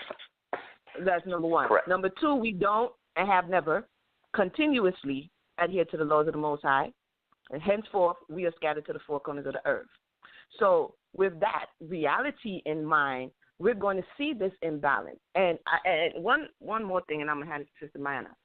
Oh, may the Most High help us. Let me see how I can say this all nice. Like, this whole right next to you a feminist is you Western. Now, they sisters. Feminism and Westernism. I just made that up, right? They sisters. And we call everything. I'm not even going to say everything. We call everything Western mindset. And I'm like, come on. Everything is not Western mindset, because when you look, it's a human condition. It's a human condition. I have spent, I don't even want to say how many hours, countless hours, okay, looking at what, I know this is another trigger word for another day. We've covered it before, polygyny across the world. I said it, yeah, I said the P word. It's the F word and the P word, right? And the reality is, what I found after watching hours and hours of tape and looking at all this research and all these documentaries, and by the way, there's actually a course on the Soul Center, Polygyny 101. Just throw that out there to show you that I'm not just blowing smoke right now. The work is there. You know what I'm saying? Just hit me up and I'll give you the link. But the point of the matter is that after all these hours, you get to see that it's a human condition. The oppression and suppression and repression of the female principle is not a Western thing. It's not a Western thing. It's a human thing. That the masculine energy, when it becomes imbalanced and it feels as though you're weaker, you have emotions, that means, you're less than and you're lower. I'm going to subjugate you. I'm going to press you down so that I can control you. And when this happens, it doesn't matter where it is. It may not be to the forefront like in America, where there's freedom of speech. It might not be so vocal, but it might be on the interior. it might be a cancer that eats them within. Or you might end up in China where they told you that females weren't that important, so they started to kill all the babies with the one law rule. You know what I'm saying? Oops, I had a girl, go ahead and send up the river. And now you have an imbalance in China because of what? All of the mass murdering of female babies. It didn't represent as the Chinese necessarily jumping up and down and they're feminists in the street. But this imbalance manifested itself as men looking all over now, talking about where they're going to find a wife. You killed her. Maybe you sent her to the orphanage. Who knows? So my point is, it manifests itself, whether it's a quiet cancer or a loud illness. It doesn't matter. You can scan the globe. Scan the globe. Well, one more thing. Sister, shout out to Sister Tish. If you haven't seen that documentary, Mercy Congo, speaking about taking all of the, raping the earth and taking all of the minerals out of the earth to put in these very electronics that we're using. And one very interesting thing, this is in the Congo, everybody's like, the motherland, Africa, okay. One of the things that they ask is like, why do you not only conquer their tribe but rape their women? And they said, if we rape their women, we disempower them. Okay, so let's get this straight. You get to rape somebody else, right? Because she's so worthless that you ain't hurting her. You hurting him. Yeah. This was the response from the mercenaries. This was the response from the people who were doing the killing and the murdering and all of the mayhem that's going on right now in the Congo. I say this to say that it's not a Western thing. It's a human thing. And when we stop using this Western label as, see, girl, you Western-minded, people in the East didn't do that, I beg to differ. I'm going to give the mic to Sister Mayanah. I think I might need some water right now, Sister Mayanah. Let me go drink some cinnamon tea. Sister Mayanah, we're going to check on Bro.Mercy, so you're going to give your 2 thoughts, and I'm going to give it to Bro.Mercy. Yeah, I'll drop my 2 shekels. I'll give you my audio. With regard to the use and adherence to Torah, as I stated in my comment to the caller, I don't need feminism precisely because I have Torah. I know who I am and what I'm expected to do, what my range of motion and what my limitations are because they are set in Torah.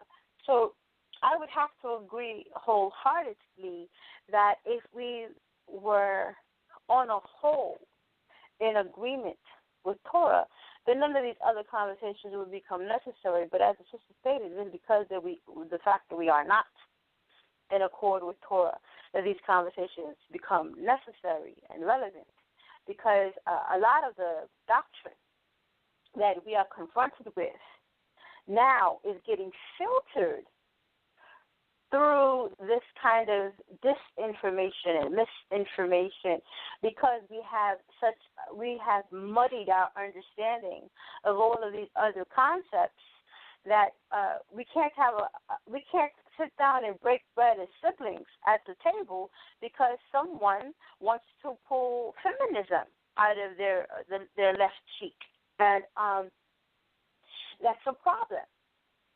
When I say, for example, there was a period, and there may be some Israelite men who have been living under a rock all this time, that say there were no Israelite queens mentioned in Scripture. Oh, there's no such thing as an Israelite queen. I mean, that was a huge statement at one point. And sisters like myself and other people who have literacy, I know, are able to read and have read the Bible for ourselves, we're like, okay, clearly you didn't see this verse right here. And all of these times where all of these women, who are all Israelites, are clearly called queens. So this idea that women didn't hold certain positions, women, there are those that will diminish the role of Deborah. There are people who will diminish the role of Miriam. There are those that diminish the roles of Huldah. There are those that diminish the roles of all of these women. I for one, love giving out the example that there's a woman in Scripture who, her name is Shura, that is credited with building not 1, not 2, but 3 cities, building cities. I don't mean cupcakes. I'm talking about cities. And just, she was such a important architect in this way that one of those cities she even named after herself.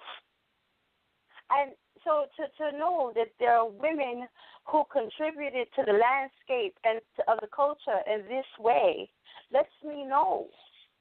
I don't need feminism to tell me to what extent I was the womanhood is instrumental to the culture. The fact that I know for a fact that when the daughters of Israel called out to her father, to the Creator responded. I don't need feminism to tell me that I have the ability to speak to my Creator. I don't need feminism to tell me that women had a recourse when they felt injustice. I don't need feminism to tell me that if something is being wrong, compensation is expected. Because I have Torah. Exodus gives me all of the ways where if there is injury to property or person, the compensation, there are rules for compensation, there are rules for business, there are rules for interactions. Torah gives me all of that. Why would I need feminism? I have Torah. The problem is other people don't have Torah. Other people, when they hear me say that woman has the right to say that, oh, she's being feminist. Okay, why can't I just be Torah? Why did you decide that I was being feminist in that moment? I was talking Torah when I said that. I wasn't talking first, second, third, or fourth way feminism. I was talking Torah. That was Exodus right there. That wasn't Margaret Mead. That wasn't Karen Horney. These weren't these psychologists, sociologists, anthropologists. I'm not talking about any of those. I just quoted Torah to you. So, my dear brother, sir, you are correct. Torah should be the guiding principle. That, and if you're asking about myself, if you're asking about Sister Emunah, Torah is our guiding principle. The fact that we read about these other things, these other ideas, is because there are these other ideas that we're being confronted with every time we're trying to talk about Torah. And although Emunah made the distinction between the way she thinks and the way that I think, her emphasis tends to be on healing in a particular way. My emphasis is on healing in a different way. But they're both about healing, and they both come from this space of understanding and interrogation, information. And we're not interrogating each other. We're not interrogating our people, but we interrogate information because we feel like truth. And we left the Quran saying that we're in the truth, and we read the truth, we speak the truth, but the truth, the veracity, honesty, sincerity, being genuine, that has to always be at the forefront of everything, and that's what is the impetus and what drives everything that you see Emunah and I put out there on social media, whether it be on YouTube, on Debate Talk for You, on our Facebook, on our Twitters, in our individual projects. It's always because we're trying to authentically get back to Torah and truth. Hallelujah. Thank you for that, Sister Mayanah. We want to check on Bro.Mercy. Bro.Mercy, you've been holding it down, Bro.Mercy. How you doing? Thank you for that, Sister Mayanah. And then we're going to come to the callers. So if you have your hand up or you don't have it yet, press 1. Again, this is a report from the trenches, Mayanah is more in the trenches than I am. This is a report from the trenches. It's not something that we just said, hey, let's talk about. No, this is what people are doing. I saw someone, and it went kind of viral. And I'm going to come to Bro.Mercy this week, where one of the Israelite teachers is on record saying, call her B. If you want to break her down, call her B. And then you keep calling her B. Until I'm like, whoa, what's this? Okay, did we make that up? ISGPK. Did we make that up? Right, exactly. This is real time stuff. And then if you say, what did you just say? You a feminist. Hello, because you spoke up to say what you just said was wrong. All right, since you acting like a feminist, huh? Dude just said call her B. Like, what's that? Like, he kept saying it. Like, he said call the children. We have to talk up about this. He said call the children, and then in their face, tell them your mama is a B. Yes. And this is a Debate Talk for You, so we got to keep it clean and keep it professional. But Bro.Mercy, this is the stuff that you can't hold it anymore. The Most High said He'll pour out His Spirit on all flesh. This is the point where you can't hold it anymore. And if the Most High call and bring you to speak, you have to speak. You know what I'm saying? If the Most High put something on you, male, female, young or old, you have to speak because now we're in some perilous times. And the thing is, don't speak. You know, if you're a woman, don't speak. And if you're a brother, you lack an understanding. You know, there's a way in which to shut everybody up. You're not on my level. You lack an understanding. And you're a woman. You know, you have mammary glands, so you definitely can't talk. You know what I mean? So, Bro.Mercy, are you there? Yes, I'm here. You know, I have so much to say, but I'll make it short. I like to throw a name out there, Harriet Tubman. I would like to throw a name out there and what she did through secrecy. Traveling by night in extreme for Moses, they call her the Moses, as she was caught, never lost a passenger. After the Fugitive Slave Act 86 was passed, she helped guide fugitives farther north into British North America, helped newly freed slaves find work. She, in her secrecy and her silence, this was missing from our men.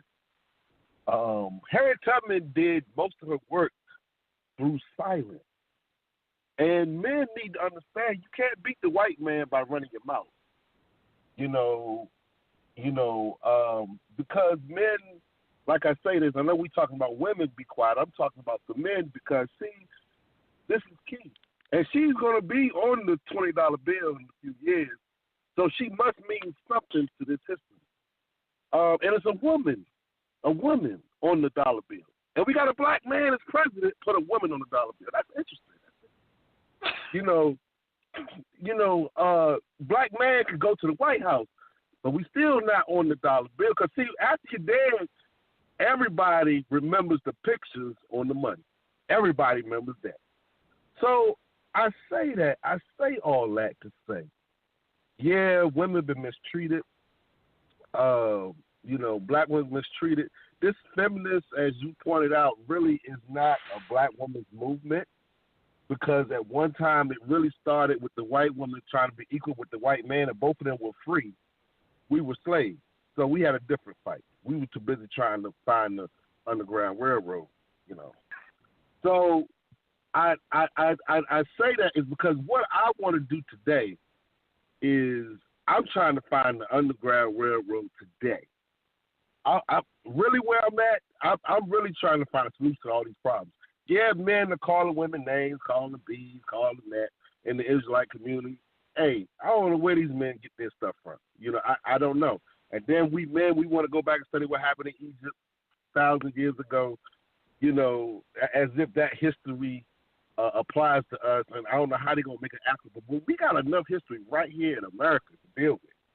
I mean, before we even go outside the waters, we got a lot of history here to deal with. And what I say is we shouldn't be calling our women any type of name. We should be supporting them. And we got too many people that's dropping out of school, high school. We got a 50% dropout rate in the inner city. So when you talk about reading Torah, half of us can't read. So that's a problem. We got a bigger problem, So I say all that to say that, the women been called, bees. They've been, called feminists and, that type of thing. But I'm at the point now where, black women has helped me my entire life. So I don't have a bad opinion of black women because my first intern came from a black woman. My job now came from a black woman. My last, and for a long time I didn't want to admit this because, you just want to be the man and all this. But a lot of my accomplishments came from black women. I hate to say it, it came from black women. And then if we go further, I was born because of a black woman. So, That's right. And so if you really want to be honest about the whole thing as men, we wouldn't be here if it wasn't for our women. Yeah, it's the father's seed. I'm not talking about that. But what I'm talking about, we have to take care of our women. Because, see, the thing is, they're the reason why we have the Underground Railroad. They're the reason why we're able to succeed. So I'm not mad about a woman getting a high position because I know, I tell you what, I remember one job I got from a black man. He hired me. He reminded me every day, man, I hired you because you're a black dude. And I was thinking to myself, you didn't see all my credentials? You hired me because I was black, really? But I heard that every day from a black man, though. And he talked about all the stuff he went through and all this type of stuff and all this type of stuff. But, I think about that, and I thought about that. We got a lot of black men just Oreos, man. They not really for us. And the ones that's running their mouth, they not really for us. I'm just being real. Because, see, you can't win this battle by being loud. You have to win it through secrecy and silence. So I say that to say that, I've been called names and different things of that nature. I've been called, because I'm educated, I'm called, oh, you got the white man's education and all this type of stuff. But a lot of these black people, like I remember this one black activist was talking about how educated he was, but I wanted to understand that all the universities in this country, if you're educated in the universities, all of them started by the Catholic Church or the Christian, really the white man. A lot of them, except for HBCUs, and a lot of HBCUs were started by white people. A lot of people don't know that. You got to study your history to find all that stuff out. But I say this, we're influenced by the European influence. We can't get away from that. We're speaking that white man's language. But what we got to do is play his game, play by his rules, and silently beat him at his own game. And so this is what we got to do. We can't just jump to Egypt and think we're going to avoid what's going on here. It's not happening because some of us can't afford the plane ticket over there. See, a lot of these guys that's talking this Egypt stuff, I asked every last one, have you been to Egypt? Nah, I ain't been there. Well, why haven't you been there? You talking about some land belonging to you, but you ain't never been there. Okay, well, why don't you buy a house here first, and then we'll take a trip over there. But the thing is, we have such a fantasy mindset. We really don't know what's really going on. We really are dealing with real big issues. We got Trump coming in office. We got to get our stuff together, guys. I mean, stuff's about to start changing. Black people better really wake up because Trump, he about to change a whole bunch of stuff. But anyway, I say that because we're going to be dealing with bigger issues. And when I say our women, we need to hold them up. We need to compliment them, and we got to keep doing that because they're the ones who's going to save us at the end of the day. It's our mothers. It's our mothers that's going to save us at the end of the day because Mary saved Jesus because she's a virgin. Oh, yeah, speaking about that moral issue, if Mary had not been a virgin, Jesus might have been born. If Moses' mother wasn't hiding him, whatever the case is, whether you believe she's a virgin or not, regardless, she had to have a type of moral stature because Joseph wouldn't have married her. So and he's ready to divorce her anyway. So women have to hold up a standard in order for them to become mothers because we're not going to choose them if they don't hold a standard. See, men don't go after women if they don't hold a standard. Most men are going to go after a good woman with morals to marry to have their children. Most of us men are going to choose a woman like that. So I say that to say we're going to be fine. All we got to do is we got some ignorant brothers out there. They talking foolishness. They ain't going. A lot of them ain't going nowhere. If you look at their lives, a lot of them ain't going nowhere.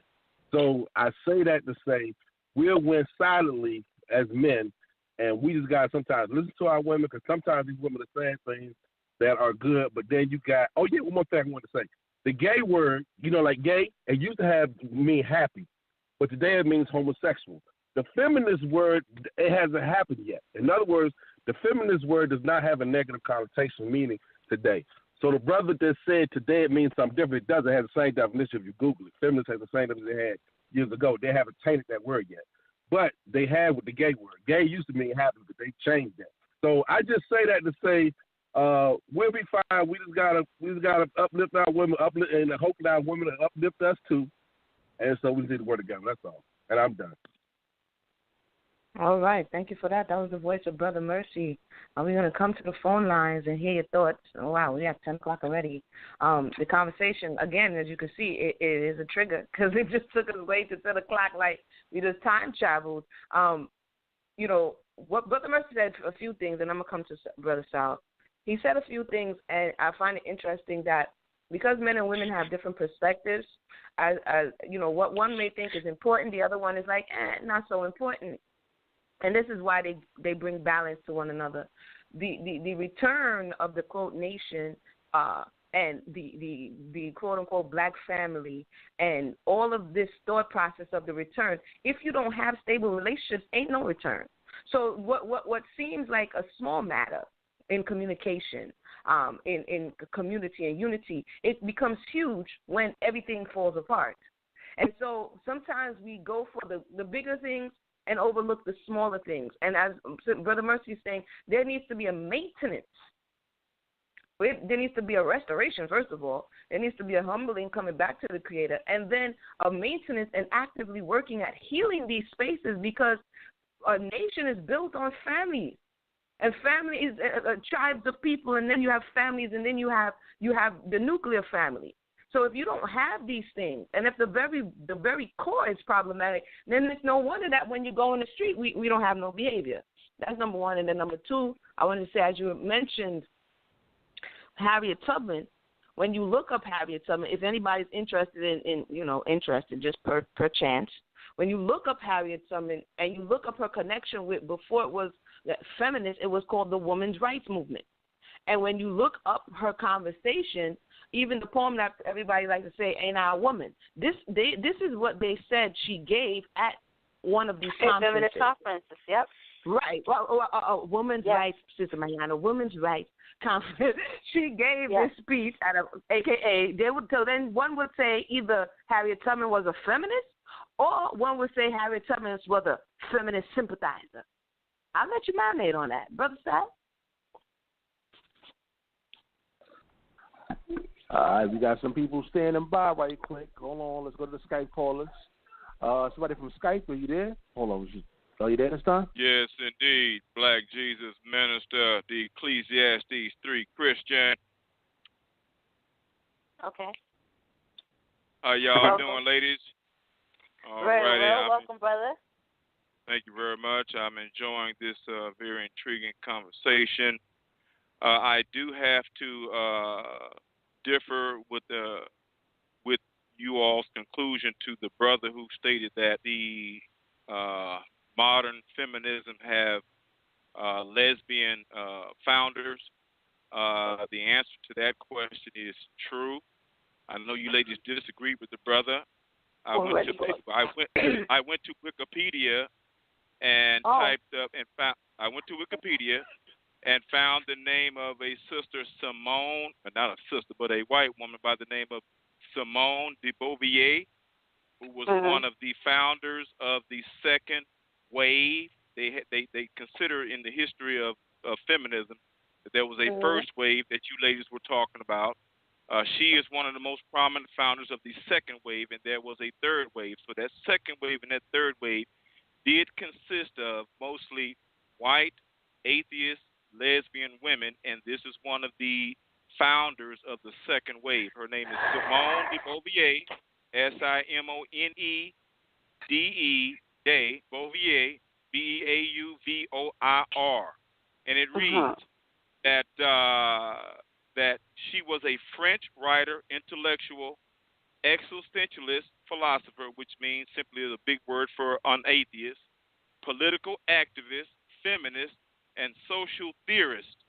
Though she did not consider herself a philosopher, she had a significant influence on both feminist existentialism and feminist theory. And then if you go down to the personal life section, this is about her personal life. Nigel, let me see, I'll make sure I'm reading this correctly. Yeah. Nigel Rogers and Mel Thompson, in their book of 2005, Philosophers Behaving Badly, says that de Beauvoir had a very turbulent, often scandalous life. Although de Beauvoir had a long-time relationship with Sartre, that was a guy, a white guy, she was known to have a number of female lovers.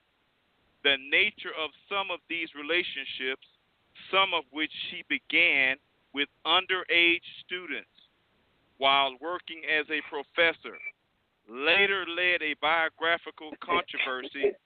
A former student by the name of Bianca Lambin, originally Bianca Benefield, in her book, Memoirs of, this is written in French, so I don't understand it.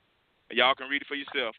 And she wrote that while she was a student at Lycée Molière, Lyceemmollere, she had been sexually exploited by her teacher, de Beauvoir, who was in her 30s at the time, In 1943, de Beauvoir was suspended from her teaching job due to an accusation that she had, in 1939, seduced her 17-year-old lycée pupil, Natalie Sorokin. That was a second 17-year-old female. Sorokin's parents laid formal charges against de Beauvoir for debauching a minor, and as a result, she had her license to teach in France permanently removed. So this woman, this white European French woman, who was a founder of the second wave of the feminist movement, was not only a lesbian, but she was an atheist and a pedophile. So I just wanted to bring that correction. Well, let me address this. I think that the problem is two things. One, I'm curious if you were listening carefully to our responses, because you opened with you disagree. I want to say that I specifically stated that without question there were members of the second wave, and that the ones that were vocal and predominant and got to the stage may have had a particular orientation, but it was not a lesbian initiative. Just because there were members of this name that this of Simone may be new to you because you cited Wikipedia as your source, but I read all 876 pages of the second section, which was written by her with her treatise to discuss how womanhood was imagined in France and in other spaces. She also deals with the narcissist and all these other things in her book, because I read the book and not Wikipedia. And the issue is that we're not disagreeing that there were lesbians who were participants in the movement, but the implication is that the second wave had to do with lesbianism.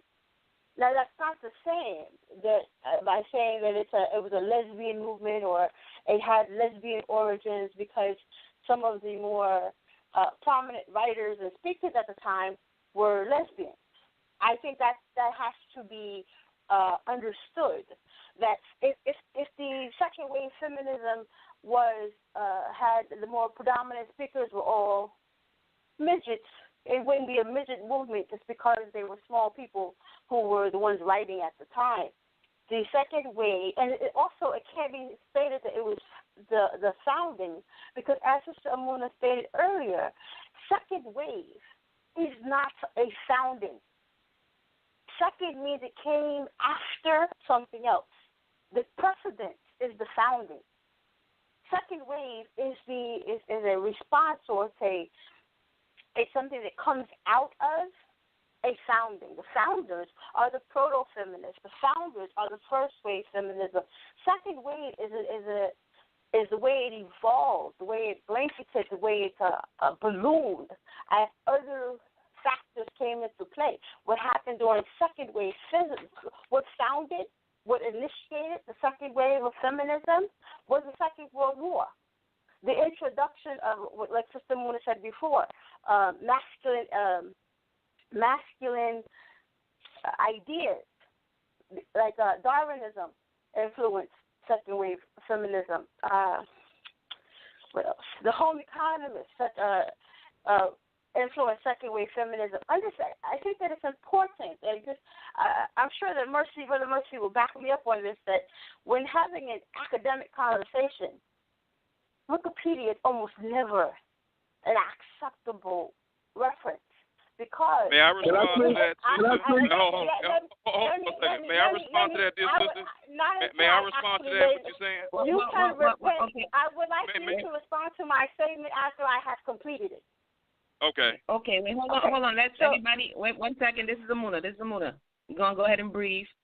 Right, we're on the air. Debate Talk for You. Thank you, everybody who just joined us. I got to do a little public service announcement, so we go ahead and calm down. You know what I'm saying?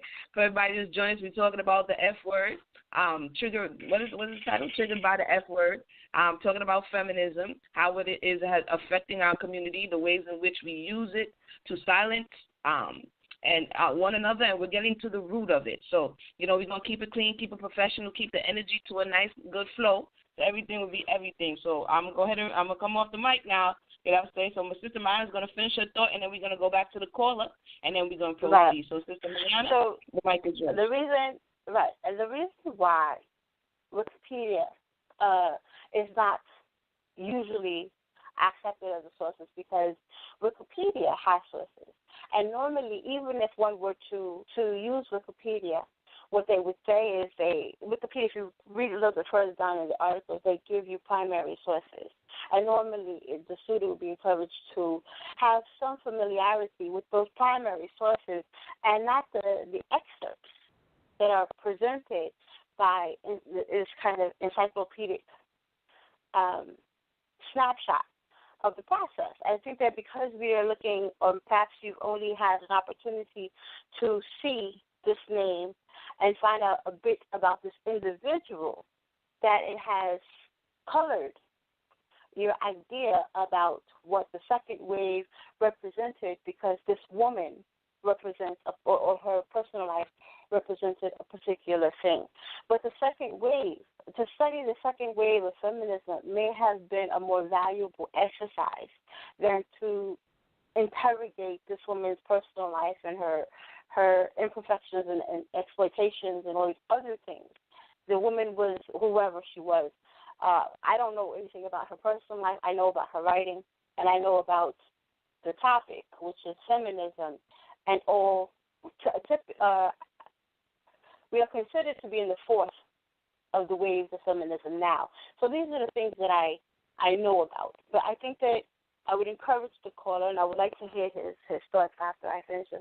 I would encourage the caller to think about what the second wave did, what the components were, what the arguments were, what the initiatives were, more so than isolating this one woman, and she's only one of many who emerged as the writers. And so black women writers are writing at this time too, who aren't involved in pedophilia, who aren't homosexuals, who aren't all of these things.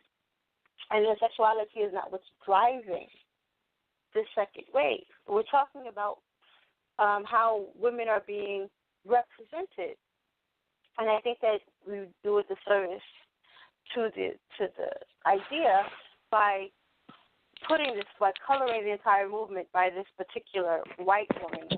And I think that there may be some value in interrogating even your objections to the movement based on the actual features of the movement itself. And with that, I open the floor back to the statements of the brothers that wanted to comment. Well, thank you, dear sister.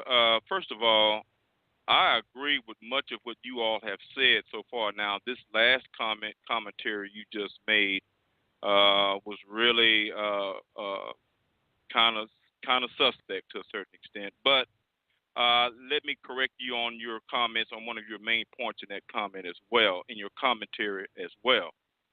First of all, the brother that called in, he did not say, and he said this to you as you were trying to correct him, and I agree with him.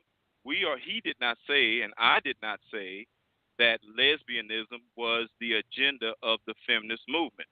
I did not say that, and they're not lesbians who were the founders or the creators of the modern, and I know I'm not using the of the modern feminist movement. And you ladies, both of you ladies said no. So I was simply calling in to bring in the correction that the brother was correct and to provide information and evidence of that. Now, dear sister, you have fallen into, the same internet cliche mentality of most people, all right, who say, oh, well, Wikipedia is not a source. Wikipedia is not a source. Dear sister, okay, sister, excuse me. No, you did say that to me. No, I don't. Sister, okay, can I finish, please? You mentioned Wikipedia to me about 5 or 10 times in this commentary that you just gave, and you were basically debasing Wikipedia as a source. Now, dear sister, this is for your understanding, okay? Wikipedia online is an online encyclopedia, just like there are online dictionaries, okay? Now, dictionaries and encyclopedias are never sources, dear one. They are references. They are reference material. Just like if you go to a library, you go to the reference a library, okay? And they refer you to the sources. So, yes, Wikipedia is not a source, okay? It is an online encyclopedia comprehensive reference site. And at each article of Wikipedia, if you look at the bottom of every Wikipedia article, the sources are at the bottom of all Wikipedia articles. So Wikipedia is the reference. The bottom of every page are the sources, okay? So we need to stop trying to discredit online dictionaries and online encyclopedias, especially Wikipedia, because the sources are there and they are referenced throughout the articles, so you can actually click them and read the sources. That's why I love Wikipedia. So we need to stop this internet cliche of trying to debunk Wikipedia as being a source, because that means that you've never understood what Wikipedia is and that the sources are at the bottom. So, dear sister, this is legitimate. The only thing that you would have to do is you would have to go down. There are approximately 60 references and notes from professors and academics and scholars here on all Wikipedia articles and in regards to Miss Simone de Beauvoir. Now, again, I hope that we dispel this issue with Wikipedia, and you can take issue with the sources. And I've counted, just offhand, that there are almost 60 sources that you can click of scholars and PhD scholars and academics there who are listed and who are responsible for this information in this article. I do have a question about you. I do have a question. I hear you sisters talking about the Torah, but I hear nothing about the gospel. So I don't understand. I know that you ladies are Hebrews. I don't know what sect y'all belong to or whatever or anything of that nature. But my point, my question is, and then maybe you guys can come back to me after y'all take some more callers, because I have some scriptures to share with you ladies and to the listeners and the audience. Why is it that you ladies only refer to your liberation as women and the freedoms of women in the Old Testament and Torah, and not to the most excellent and to the higher calling of the New Testament and the New Covenant that are found in the Gospel? Okay. This is. Thank you, caller. Please stay on the line. This is Emunah speaking. Got a little heated there for a second. I want before we get to that, because this is why we have the relationship challenge, because we're having male and female conversation, brothers and sisters having conversation, coming from two different points of view, and when these points of view come together, we have balance, right? So before we skip and jump and hop and skip and jump, I wanted to go back a little bit to what was said, because for the purposes of the audience, this is not just entertainment. Hopefully this is something that, and this is not even entertainment, really. This is a conversation that we're being privy to, and we can go back in our lives and substantiate the information that we're hearing or disregard the information that we're hearing. I wanted to go back for a second to what was said. When the caller called in, he asked if Margaret Sanger wasn't the start of the second wave or one of the founders for the second wave. Am I correct or incorrect in saying that? That was part of what he said, but the first thing that came out of his mouth, the first thing that came out of his mouth was, were not lesbians the founders of the modern feminist movement? And you ladies said no, and that was incorrect.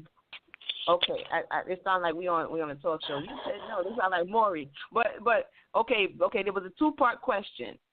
So the question was, and this is sometimes we get lost in translation. It should have been for him to substantiate, but I believe it was kind of a trick question, because Margaret Sanger, I could be wrong. I don't remember Margaret Sanger being a lesbian, and so to say that wasn't it Margaret Sanger who again spawned the second wave when going over the first wave had no value, and now we're looking to the second wave, and we're feeling all over.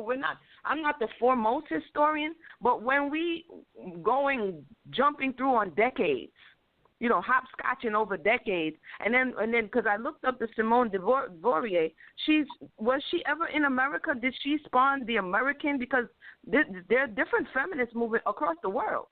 So as it relates to, as we were in the West speaking about what is happening in America, is she, in your research, does she have something to do with the reemergence of Western reemergence? I say because you can only found something like you can reestablish it, but it was already founded, as Sister Mayanah pointed out. It was founded before this time. So in your research, sir, did the woman reestablish American feminism?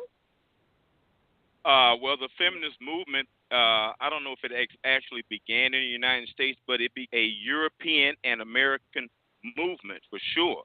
So basically, Europe and America had very, very close ties during that time, especially in reference to World War I and World War II.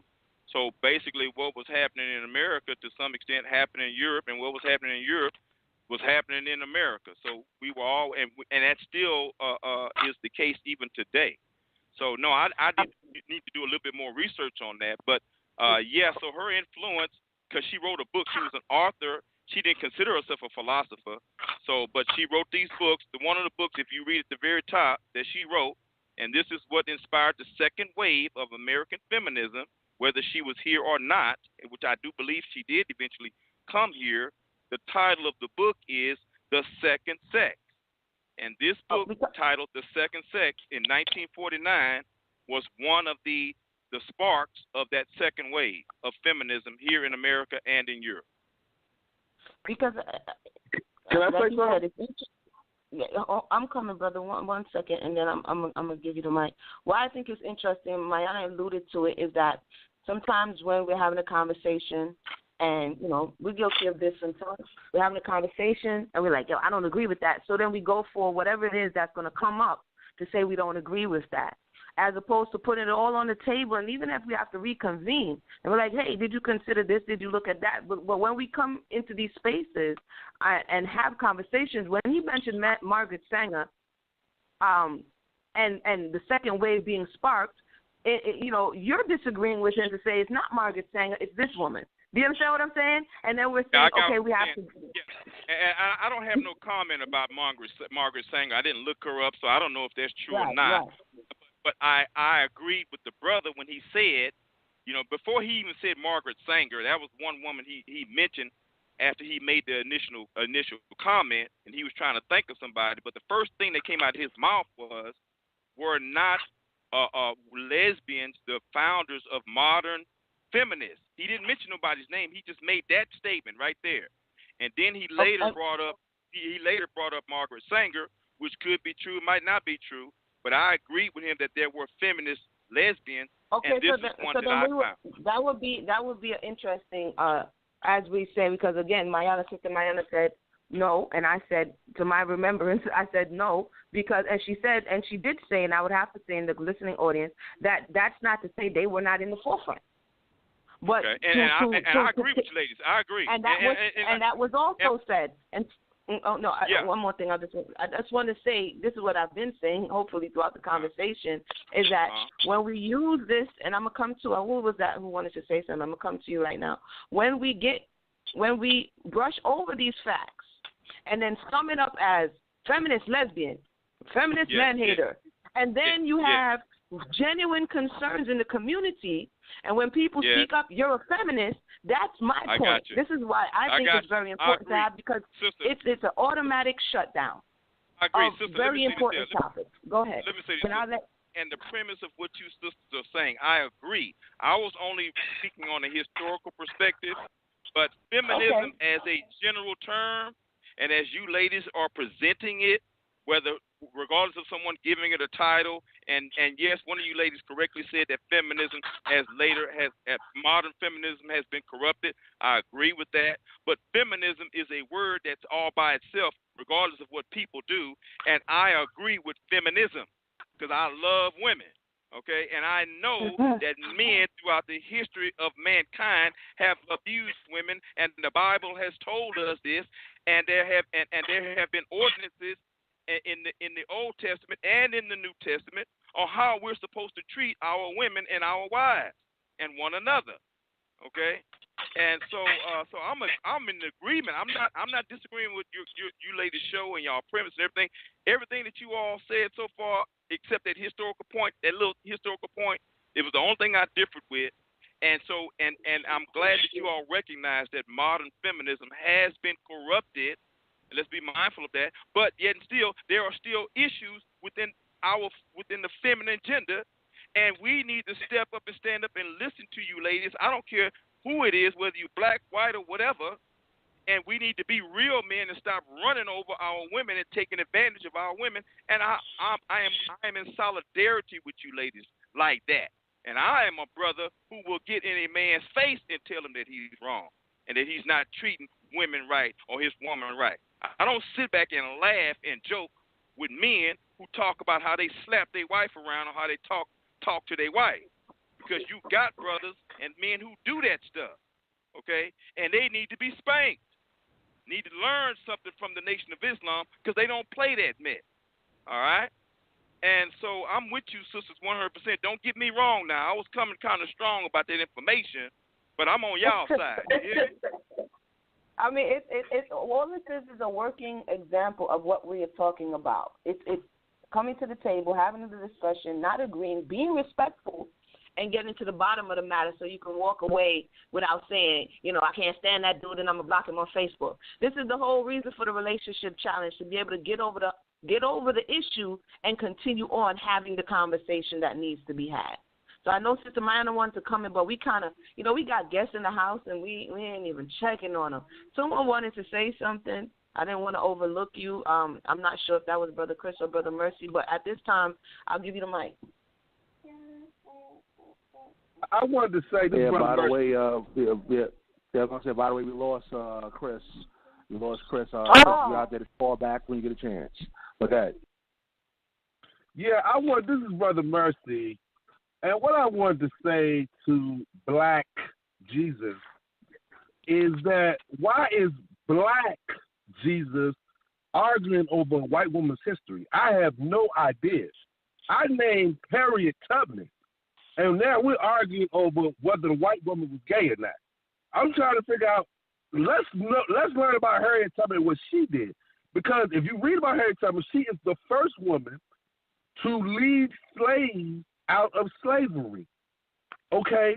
That, to me, if you want a positive feminism example, we should be talking about Harriet Tubman. And see, this is the whole problem I have with black people. This is it right here.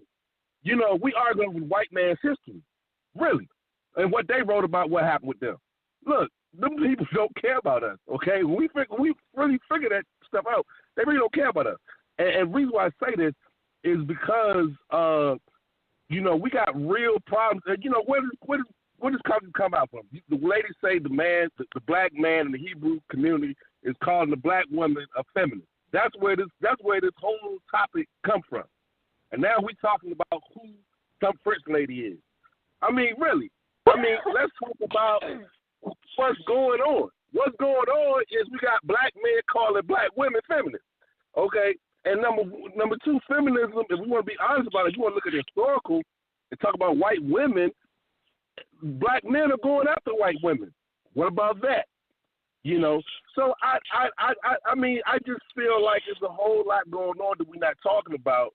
When you talk about Harriet Tubman, come on, man. We talking about Harriet Tubman. Let me give you another name, Rosa Parks. Come on, man. And then you're going to name that French lady. Really? Really? What has that French lady done for us? Really? Be honest. Who done more? Harriet Tubman or that French woman we arguing about?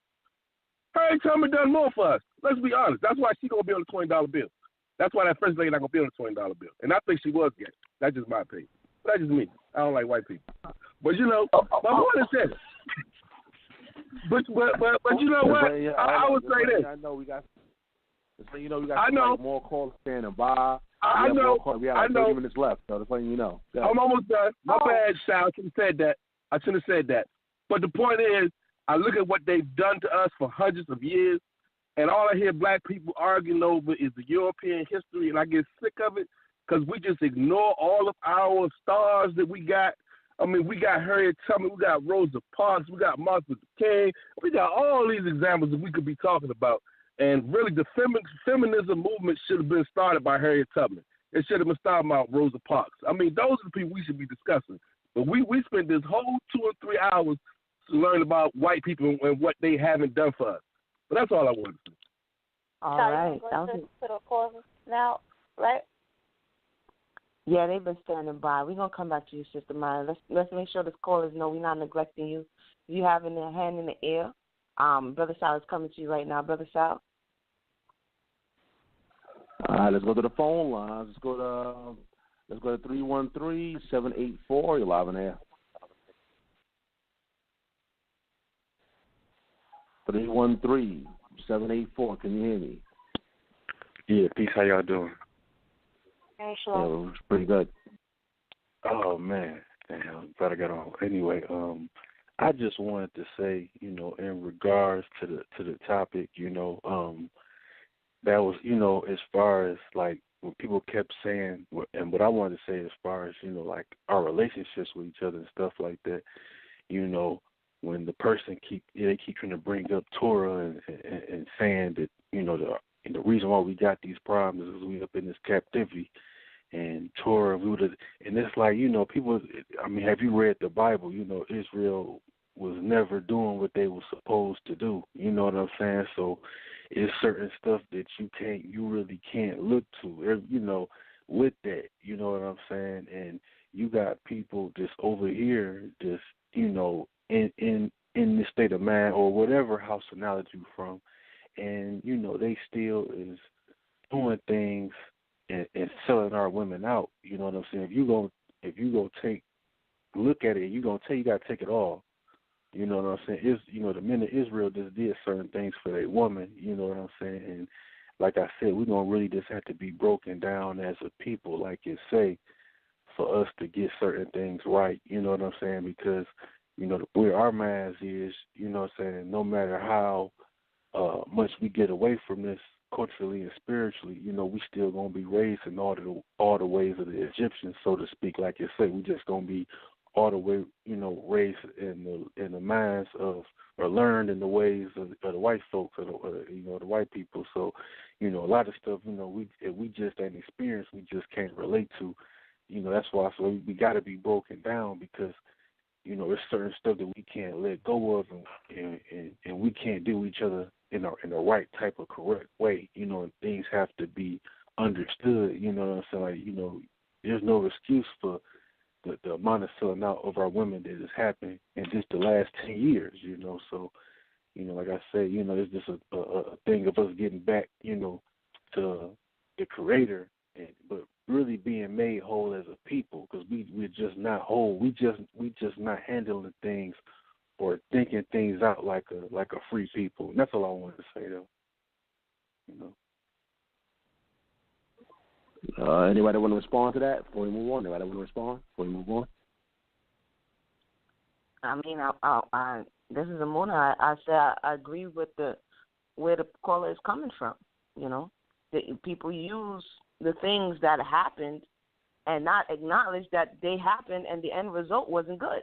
And so you're looking to, David did it, you know what I'm saying? Jacob did it, but what was the end result? That's the understanding, that's the wisdom in the end. And if we miss that, then we've missed the purpose of us learning these stories and getting the morals from it. Certain things don't do. You see it all through the Proverbs. My son, don't do this.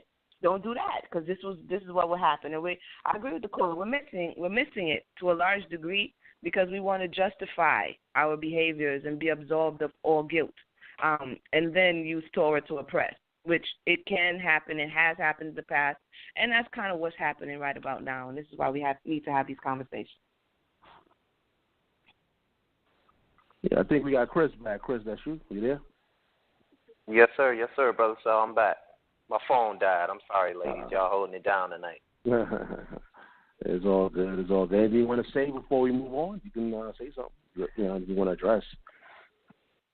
Well, like I said, during the course of the entire conversation, I noticed we were talking about feminism, and if anybody learns anything about me, I believe we all have to redirect our paths to the way of the Most High. See, in the curses of Deuteronomy 28, he said you will be stricken with madness. Okay, and this is one of the very things that I'm noticing and I'm seeing take place. I notice I can't get the names right, so I noticed one of my queens set up there and said that she saw an ISUPK video. I saw that same video, and he was telling the women to be called bees and tell the children to call them bees and bring the children in there and watch him call her a bee. This is what Deuteronomy 28, when it said we'll be stricken with madness. You see, we're just now coming out of, we're trying to get out of this slave mentality where now we're becoming the slave master himself and applying the same techniques on our women. I mean, really? See, this is what the Father said when you will be stricken with madness. And this is what I see happening now, all for one thing. We won't return to the Father. You see what I'm saying? He said when he redeems us, he's not going to redeem us for our own sake. He's going to redeem us for his name's sake. So I think we owe it to him to return back onto him and to follow his statutes. And it's just not about following the commandments and his statutes, but it's living the way he intended for us to live, which was completely separate. This has been a great topic, but I noticed a lot of the westernized culture that has affected our people the most. Well, it has affected our people the most. It has completely destroyed us. Feminism shouldn't even be an argument had it stayed the way he ordained our household, which was him, the husband, and the wife. That is it. I believe we have Ahwar Da Swordsman calling in. All right. Ahwar Da Swordsman, what's going on, man? Hey, how y'all doing? Hey. What's up, Anwar? What's up? How y'all doing? Brother went AWOL and then called in. What's going on, brother? No, I just got off a show. That's why, yeah. But I was calling in because the brother said something about that tape on YouTube with that nut disrespecting the daughters, man, and it's embarrassing. Yes, sir. You know, I mean, who do that? You know, what is that? That man need a straitjacket or something, man. Like I'm gonna call up that place and say, take that down, man. That guy, I mean, let that go out. I mean, these guys doing more damage than good, man. You know, and it's real embarrassing. I hated it, man. I was like, oh man, I don't, and I apologize to the daughters, man, on behalf of that nut. We not like that, man. All right, please accept my apology on our behalf. We're not like that nut. That's a nut. That don't represent our fathers in our heritage. I don't know. That's satanic. I just wanted to say that. All right. That's Ahwar Da Swordsman right there. We appreciate that, brother. Let's go to another caller, though. We got another caller standing by. Let's go to 913-488. You're live in there. Hey, Sal. Once again, this is the guy who called in earlier. This is Moray Yakel, the mighty Hebrew. Moray. Mighty Hebrew. Okay, so I just wanted to address this comment. Can I be heard? I'm hearing the echo. Yes, sir. Okay, I just wanted to address this to Sister Mayanah, and I say this in the spirit of all humility, but I have to say this. There's such a thing as the spirit of Torah, and earlier you mentioned that you were a woman of Torah, but correct. I want to say this: when you was having the conversation with Black Jesus, I think Black Jesus was his name, and he was talking about what I had said earlier with respect to lesbianism and Margaret Sanger and that whole thing. The point I want to make is that when he said that, after he spoke, did you ever hear of something called a veiled threat or like a veiled insult? This is when you insult someone, but you try to hide it behind something else. And that's what I got from you, because you kept quoting to him that he only looked at Wikipedia. that you read Right. the entire thing. And let me say this. You did the same thing to me. You did the same thing to me, but I didn't respond to it. Let me just say that is not the spirit of Torah. If someone doesn't disagree with me, if someone has a different viewpoint than mine, I don't have the right to issue a veiled insult just because I don't agree with him. And that's what that came across. I don't know if you understand that, if you meant it, but that's how it came across to me when you spoke to me. And when you were talking to Black Jesus, you did the same thing. So, my sister, I have to tell you, you need to check yourself with that. I'm out. Can I respond to Yakel? Yes, you can. I was asking the host. Okay, let the record show. First, I hear you. I hear your admonishment. Let's have a moment of clarity. There was nothing veiled about my statement. My statement was direct and it was clear. What I said was Wikipedia is an encyclopedic excerpt and that it gives a snapshot of an idea, and it is not the same as having read any of the sources that are listed at the bottom of those encyclopedic entries, such as Wikipedia. Now, there was nothing veiled about that statement, and indeed it's clear, concise, and it's direct. So you meant to insult him. So you're saying you meant to insult him. If he felt it, no, I cannot control how someone interprets a fact. This is a fact that the encyclopedia has excerpts and entries that are not the same as complete books. If you feel that it's an insult to say you have received only a portion of information as opposed to a complete, having read the complete body of work, I don't see how that would be received as an insult. But I accept it if you say that you felt that was insulting. You asked me my intent. That isn't my intent. The essence of Torah is to be honest and to be direct, and that is what I was. Allow me to finish. And that is what I was. I acknowledged that it was an encyclopedic entry. I acknowledged B, that it contained sources that had the body of work behind it. And then I said the body of work behind it would have more weight, in the same way that I would say that if I wrote a paper about a book, the book would have more weight than my paper on that book. That would not be an insult to my writing of the paper. It would be a fact that the book has more weight. That is what I said. And I don't know now if that felt insulting to you or to him. I can apologize for not presenting it in a way that could not be received in that way, but I will not apologize for making a fact clear. Furthermore, I would like to continue on to say that, sir, the idea of whether or not there were lesbians or what have you was acknowledged by me. It wasn't denied by me. What I said was they were not the founders or the single. It should not be put. This was a movement founded by lesbians. In fact, American modern. No one asked me who it was. It would have been considered Gloria Steinem, or if you were talking about second wave or third wave feminism, it's the Gloria Steinem.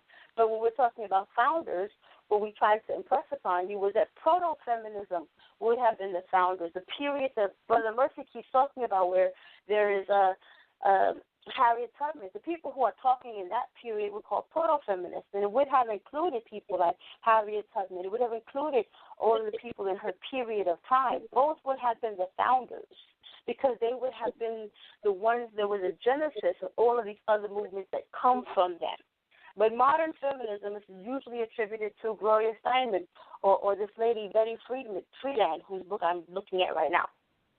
So that was that. But I appreciate that you called in to give me that admonishment. I'll consider it in the future, and give pause as I am speaking. But I must tell you that I will continue to privilege books over excerpts now and in the future. All right, Emunah, we only have like maybe 15 minutes on the air, so you can speak some words. If you want to wrap it up, you can wrap it up. It's up to you. Okay. All right. Well, we want to thank the caller for calling back in. This has been a lively discussion. Again, we're a work in progress. Sometimes we come to the thought, like, okay, we're supposed to be perfect. That exchange that we just saw was real. It was real. I appreciate both parties and all parties involved for showing the realness of we err, or we come across in a certain way, or we offend. Are we offending in truth? Are we offending in ego? All of these things are important, because as we go through this healing process, I'm going to keep saying it, as we go through this healing process, we have to come to terms, like the caller said earlier, that this is our condition. If you're coming out, if you're a child of an enslaved individual, a grandchild, a great-grandchild, you're coming with some stuff. And so it's not so much that you have it, is what are you willing to do with it? Are you willing to fix it and be open for admonishment and reproof, and take it in humility, and use it as something that, again, man to female, female to male, how can we help this conversation? Because in order for us to get further, we have to learn to work together. And if the woman is closed to the man because she doesn't respect him, he's not going to get much out of her.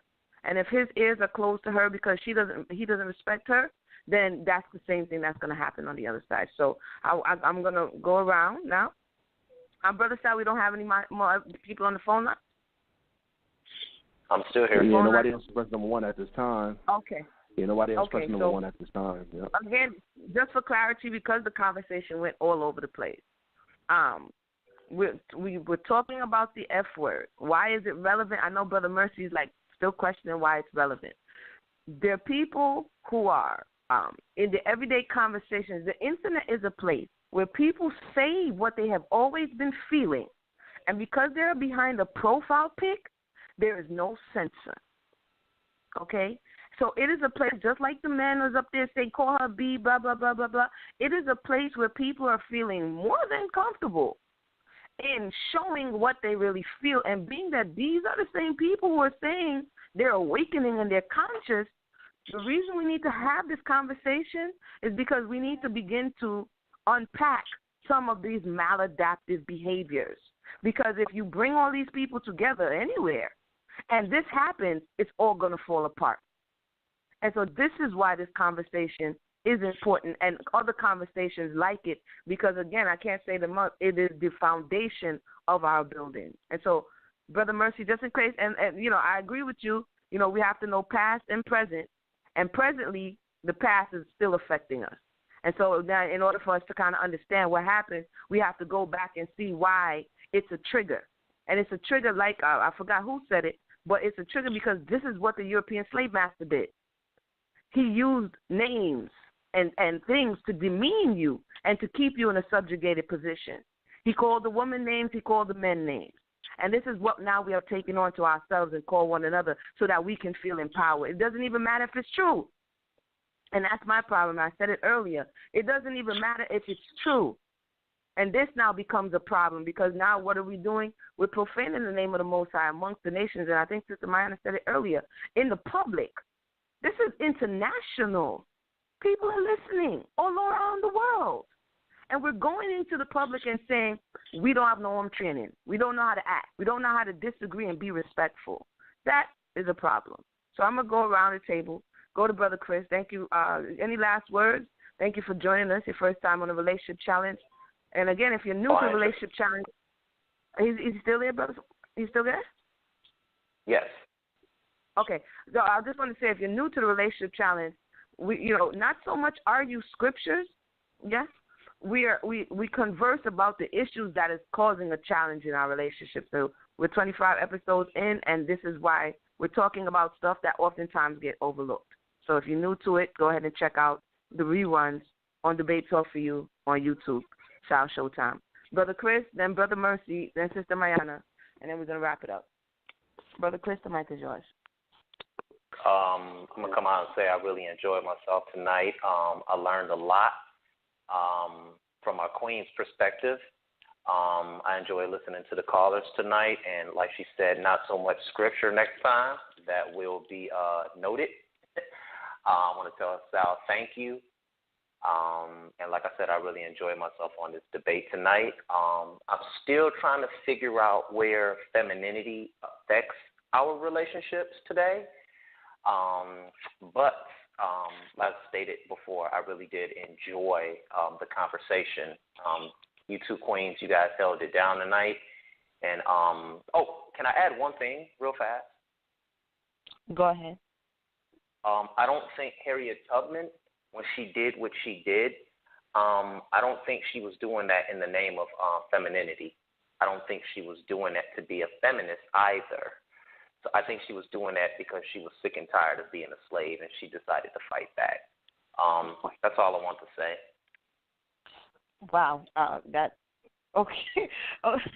It lends to the birth of movements. Sometimes movements, what we'll consider rebellious is not like somebody sitting there planning like, yeah, this is what I'm going to do. It's exactly what you said. Someone who's being oppressed and sick and tired of being oppressed, and then out pops this revolt against oppression. And so this is what we've been trying to say the whole conversation. And I listened pretty good. But, I just want to make that clear, you know what I'm saying? So, as stated before, I really did enjoy the conversation. No. I just said, no, it's funny how it all comes together because this was the sentiment. But I wanted to say it's not about not so much scripture. It's about bringing the reality of what the text says and then measuring it against the reality of today. Because sometimes we can get lost. I know the men do it a lot. They get lost in what the scripture says but don't want to admit that the scripture says this, but presently I am here. And so it's like having two different conversations. So we try to bring it on home to say the scripture says this, but this is what we're doing now. Okay, how do, we have to come to the truth of that. And so I just want to thank you for calling in and chiming in, letting your voice be heard. And again, like you said, I would look up just Harriet Tubman, women's rights movement, because she was all around there in that space.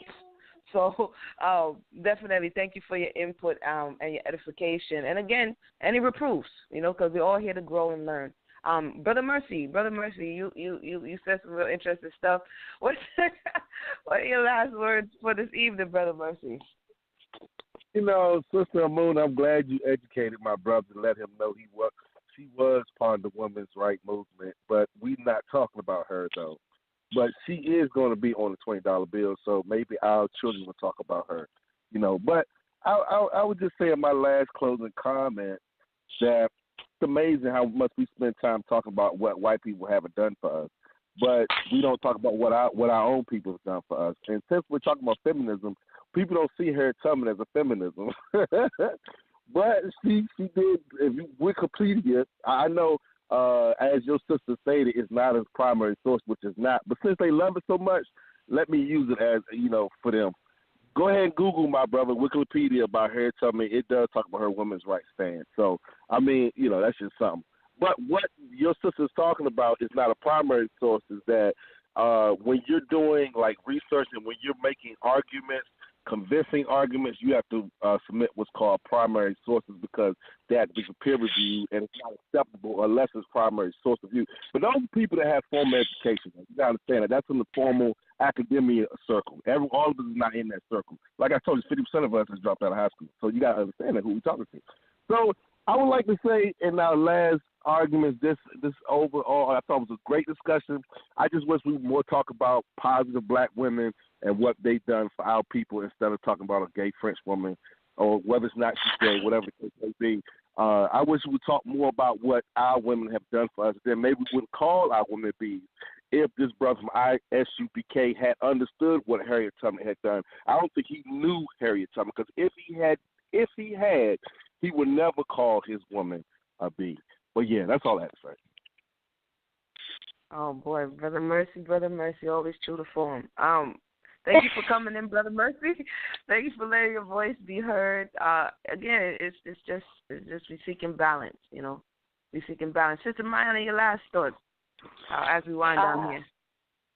Sure. So as we wind down, and I want to go back to the spirit of the topic. We were talking about trigger words and the ways in which it affects and sometimes evokes dialectic tension. And in doing so, like one of the things we were talking about in the green room, so to say, is this idea of tone policing. Tone policing is another way that conversations get derailed. People want things to sound a particular way. We don't like the way it sounds. We don't like how it makes us feel. And then we want to switch the focus away from what was said to how it made us feel. That's considered tone policing. It's another way of manipulating and trying to control the conversation. And it takes away from the message and whether or not the information, the veracity of the information.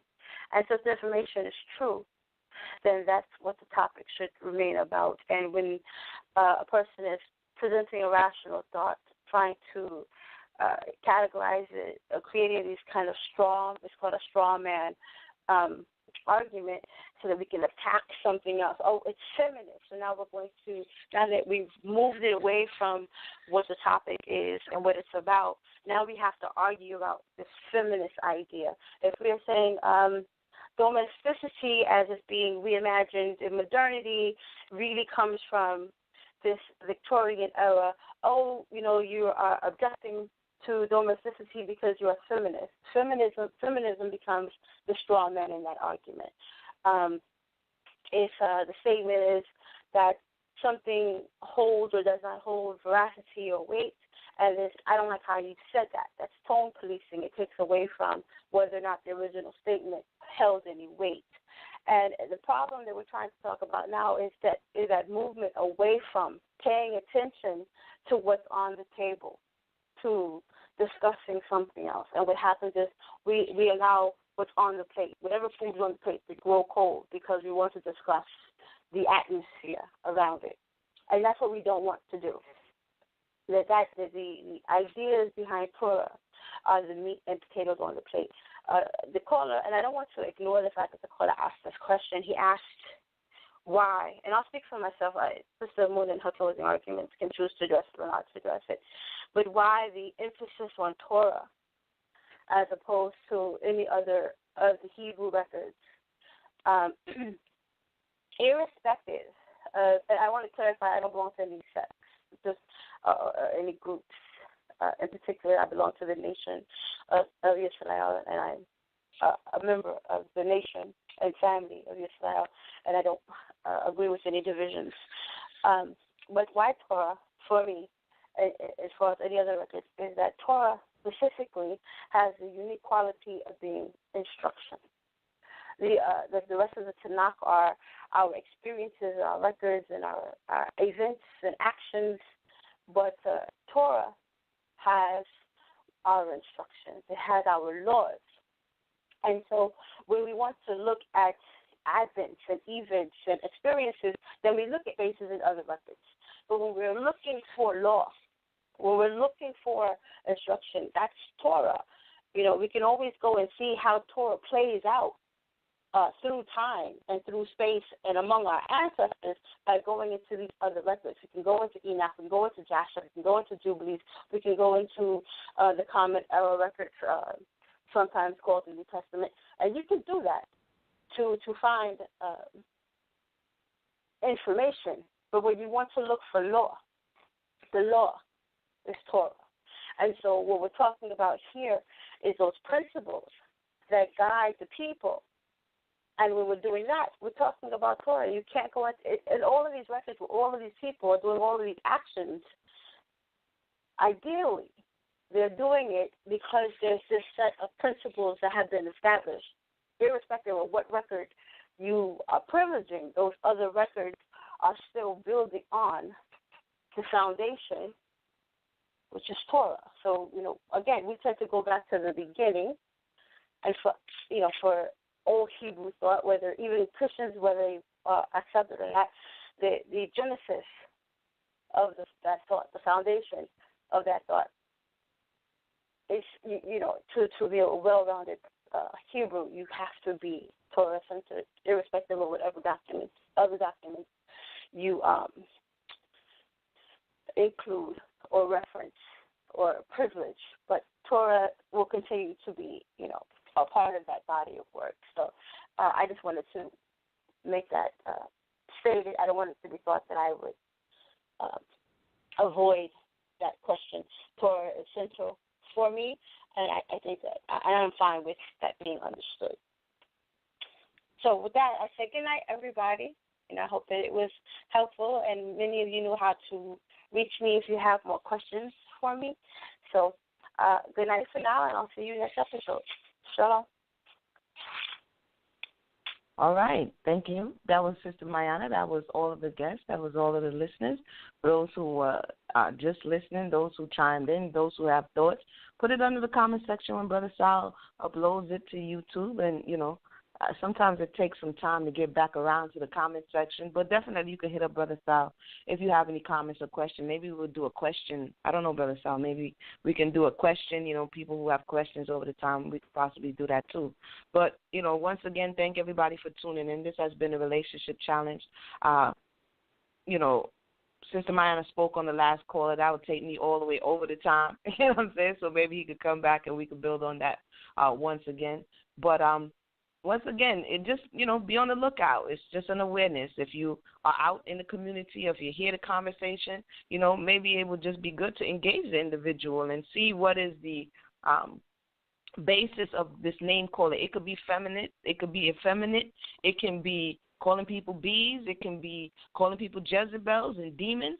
We just have to be a little bit more mindful before we just, Salem witch trials everybody to actually diligently inquire about a situation before we hand down a judgment, because calling someone a name is a judgment to a degree. You are judging them and putting this name upon them and having them to bear this in the community. That's not a light matter. So with that said, I want to thank everybody for tuning in. My name is Emunah Yisrael, co-host of the Relationship Challenge. Thank you, everybody. Brother Sal, showtime. The mic is yours. Yeah.